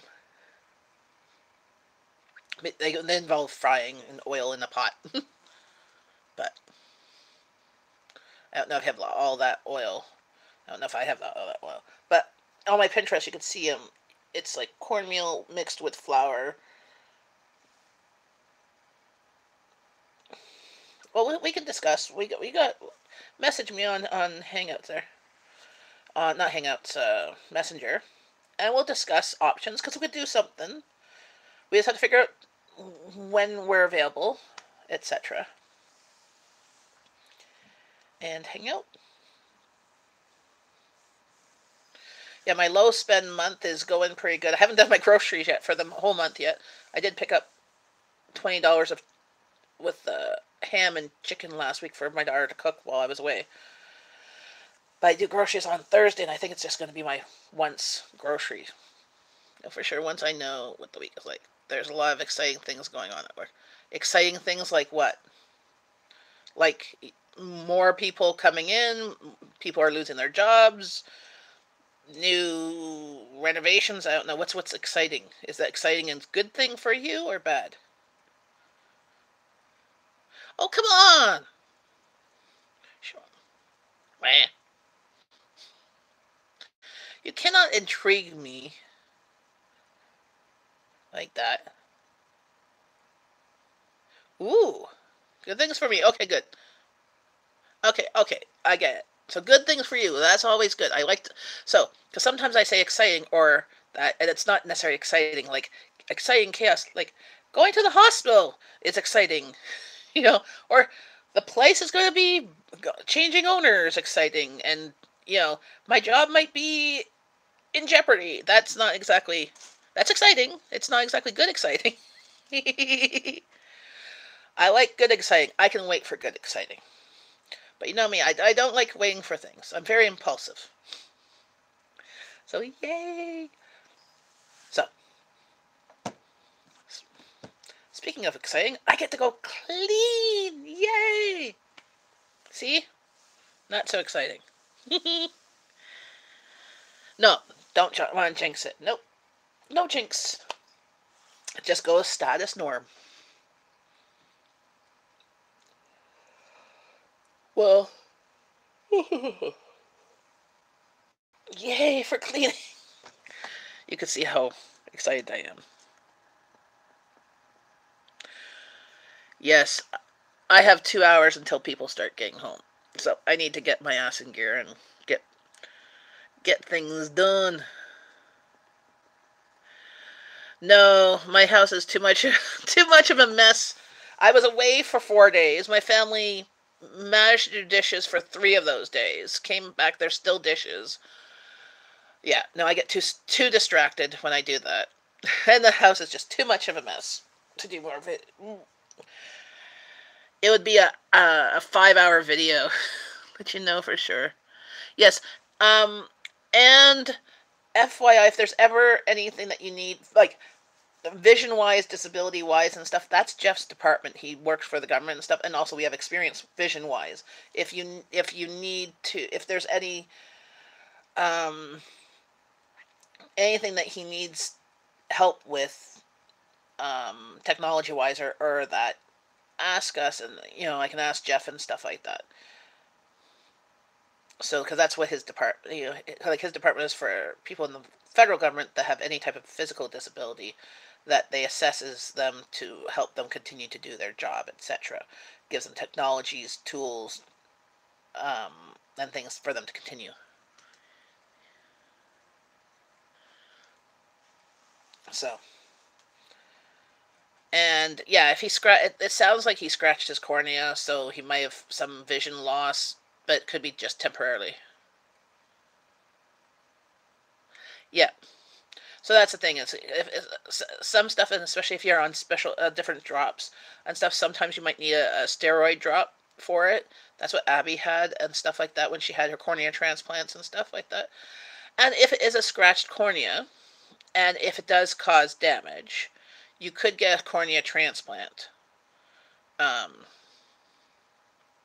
which they would do. So it's not the end of the world. I mean, I know it sucks and stuff, too. But you gotta think of like Monty Python. Always look on the bright side of life. Do do do do do do do do do do. Or I think it's only a flesh wound. Alright. You try not to stress. I know. And most people think that losing your sight is worse than losing your ability to walk, or like they did a survey a while ago that said if you can lose your hearing, your sight, your ability to walk, etc., which would you rather lose? And everybody chose sight as the last possible thing, which I get it. I understand. I mean, I wouldn't want to necessarily choose any of those things. But there are more barriers out there for your ability to walk than there are to sight. My in-laws have gone around the world by themselves in countries they don't speak. They went to Japan and for work and stuff. They went to Israel. All those things, all by themselves. And you're rarely, if you do lose your sight, you're rarely completely blind like Abby. That's only literally like 1% of the blind population is blind. It's the worst that things go straight for Google. Well, exactly. It sounds like he's just scratched his cornea. And the eye doctors, they'll send them to specialists. They might send them to the Eye Institute. The Eye Institute is really good. And there's always options. Once he knows what it's called, he can Google that. And there's a range of symptoms or whatever. But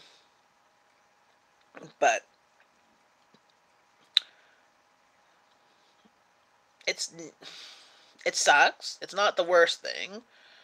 It's manageable. And there's ways that you can adapt whatever he likes doing to be done without sight. Ask Abby. She's still learning. My husband's same thing. He doesn't read Braille and stuff like that. He's legally blind, but it doesn't stop him. Google is bad. Google keeps on saying I'm going to die of all my symptoms. Whatever symptoms. Oh, it could lead to death. Oh, yeah. Bad idea. I rarely Google because I fall down that Google hole of, it could be this, it could be this, it could be this. Oh my goodness, I'm going to die. He's had it better about the last couple of days, and he's just happy that he got to see someone today and not like a month from now. Exactly. True. And if you can go to any eye doctor, they would look at it and then they would send you to ophthalmologist specialists and stuff like that. And you can usually, and it can get treated sometimes. Yeah, Google symptoms of your kids. It's awful. Like when your kids are sick and they have a fever and stuff. And like, oh, it could be meningitis. Could it? Oh my goodness. Oh, you can die, and then you go from there. You can die from meningitis. You can lose you can lose limbs. You can lose your hearing and all that. So, oh my goodness. Yeah, it's everything. It's like symptoms on your prescriptions. They cover all the symptoms. Could cause diarrhea or constipation. Could cause headaches. Could cause this. Oh my goodness. Everything leads to cancer. Exactly. So this is the thing. From an injury, the chances of an injury, like something scratched his eye and stuff, turning into cancer is very, very, very, very, very slim. Very slim. Okay? Injuries don't usually change to cancer. Some other type of growth, some sort of cancers are cells that are mutating at a faster rate than, are growing at a faster rate or mutating than normal cells. Told him that it wasn't his brain, as it would be both eyes. Exactly. There you go. It's not your brain. Yeah. And if you're scared of cancers and stuff like that, and most things, all I can say is that most cancers, even if it was cancer, Most cancers today have better treatments and better survival rates than they did 20 years ago. Okay? Now you're hearing people getting cancer, but they're surviving. Yes, he knows that it could be cancer, but because exactly. And Google, hi Google. Well, no, I understand. I have anxiety. My daughter has anxiety and stuff. Anxiety doesn't allow you to sleep, and you just keep on thinking. What to help with the anxiety part of this thing? If he's just going on it, have him write it out. Have him talk it out, either with you or if he just wants to write it out for himself. If he could just do a brain dump of all the things that are in his head, all the things that he's worried about, of the possibilities, all the worst case scenarios, because I do that with myself. I find with myself, I do a worst case scenario situation and be the devil's advocate of saying, worst possible situation. Do. And then look at the worst possible situation and figure, can I deal with this worst possible situation? 9 times out of 10, I can deal with it. Okay, worst possible situation. And then go, okay, if I can deal with the worst possible situation, chances are it's going to be better than the worst possible situation. So I will prepare for the worst and hope for the best. It's usually somewhere in the middle. Sometimes it's the best possible situation because, I get into my brain and it just goes on and on and on and on. But have him just write it down. Write down the worst possible situations, what he's worried about, what he would lose if, say, he did lose some sight in his eye. What type of thing? Because you can still drive with sight with just one eye if the other one is damaged by whatever, as long as the other eye has 20/20 vision, and just gotta figure out the worst possible situation. Write it down and go, can I be okay with this? Can I be okay with this? If not, you have to learn how to be okay with that or move up the list to the next worst possible situation. Because 9 times out of 10, your brain is filling in the blanks with all these worst things that will never, ever come to pass. And you just have to push through it. And the only times that these worst things come to pass is because you're actually it's like a self-fulfilling prophecy. It's like telling a kid that they're stupid and they're not going to do anything in life, and then they go, well, why should I even finish high school? And then they never do anything with their life. They weren't stupid to begin with, but you've just made them stupid by not going to school. He has been reminding himself that if your daughter can live with it, so can he. Well, exactly. So my daughter is now completely blind. Okay? The chances of anybody being that, no. My in-laws, both of them are blind. Okay? They both worked for, later on with the federal government, both retired. They either go to the Dominican for 2 weeks a year. They go to Florida for 2 weeks a year by themselves. They don't speak Spanish. My father-in-law doesn't speak any French, and my mother-in-law was francophone. Somehow they made it where she made her speak English. My father-in-law's gone to Japan. They've both gone to Israel. They've gone to Europe. They've gone to Hawaii. They've gone to Aruba, Jamaica, Mexico, a whole bunch of places in this. St. Thomas. They've gone all around the states. I don't know if they've gone to Florida, not Florida, California. And they've done it alone. And they did it alone, usually with small kids, when the kids were smaller. So, it sucks. I'm not saying it doesn't suck. Okay? But it's not the end of the world. And there's lots of things out there that now in 2018 that have made life so much easier for anybody with disability. There's so much more technology that allows you to live the exact same life as you did with sight as you did without sight, or with limited sight, or an impaired sight. So much, like your phone. Your phone, you could put TalkBack on it. If he's having trouble reading the stuff on his freaking phone, there's TalkBack you get from Google Play Store. It's free. Add it to your phone. Have it read your freaking crap on your phone, so you don't have to strain your eyes. it's there's so much stuff, and you know, if there is some sort of sight impairment, because he might not get to the point of being legally blind or whatever. There's so many things out there that can help, and sometimes it's retraining the eye, because the eyes are there are very few things that when they do damage to your eyes that are permanent. There's a lot of things that you can do to eyes to help retrain the muscles, to retrain it when there has been surgery, when there has been cancer, when there has been injury. Your eyes are filled with water. It's a liquid muscle or something like that, and it's usually adaptable, fixable, retrainable for certain things. Even though some of the sight problems that are out there are scary and are permanent, there are a lot of the times that when there's some sort of injury to the eye, it repairs itself. It's very accommodating that way. Exactly, and it shouldn't. Chances are it won't be that serious. Especially if he got like a speck in his eye and he rubbed it with his glove and he scratched. It sounds like he scratched the cornea or he scratched his lens or whatever. There might need to be repair. There might need a transplant or something like that. Or he might need like a contact lens on it to help fix whatever the problem is.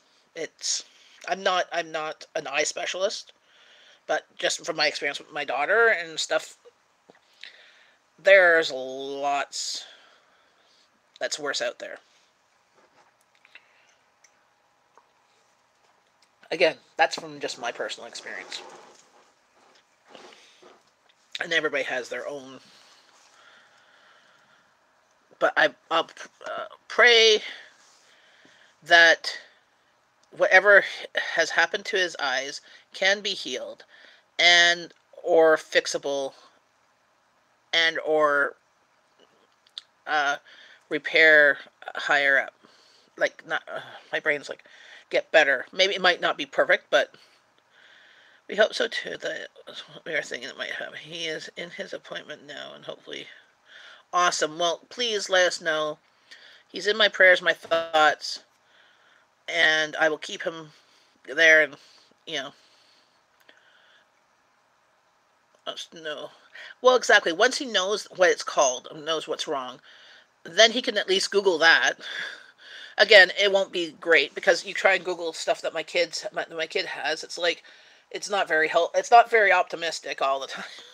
And there's like, could have this. There's like 30 possible symptoms for her syndrome. Okay. And she doesn't have them all. Exactly. And not knowing, honestly, knowing for 99% of things is better than not knowing. For example, if you know somebody is in a relationship and you see that somebody is cheating on that relationship, would you tell the person? Some people want to know. Some people don't want to know. Personally, if I was in a relationship and somebody was cheating on me, I would like to know so that I can make that decision myself if I want to stay in that relationship or not. So same with eye conditions. I want to know. But other things, if I had a gene that would possibly cause problems later down on the road, would I want to know? No. I would just it's a possibility. I don't want to know. I don't want to be stressed. Sort of like with my babies. Did I go for amniocentesis? No, because possibly knowing that there'd be a problem in womb would not have changed my decision to keep on having the child, because that was not going to be an option for me, of terminating. And I would be stressed for the 9 months thinking, is there a possibility? Both my kids, none of their stuff would have been able to be seen in the womb anyways. Okay? For what they were born with, But I have friends who wanted to know, because knowing for them, they'd be given them 9 months to come to peace to the situation. Other ones could also give them the options of making decisions or whatever. The unknown is the worst because then your brain just fills in the blank, and your brain is super smart, and it just needs to fill in. It needs to know.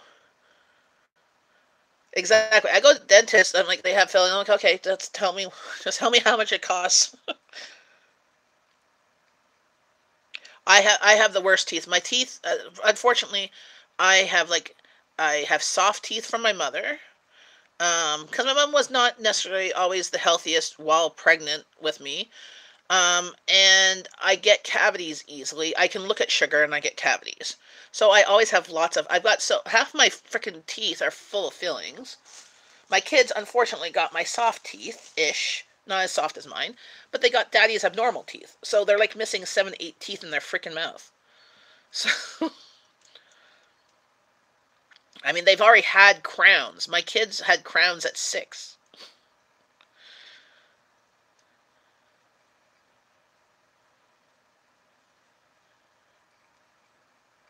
Yeah, no, and if all else fails, there's always false teeth out there.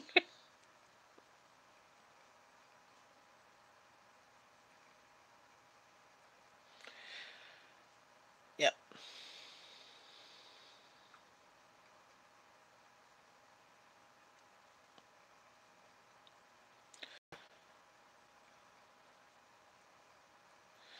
true, true.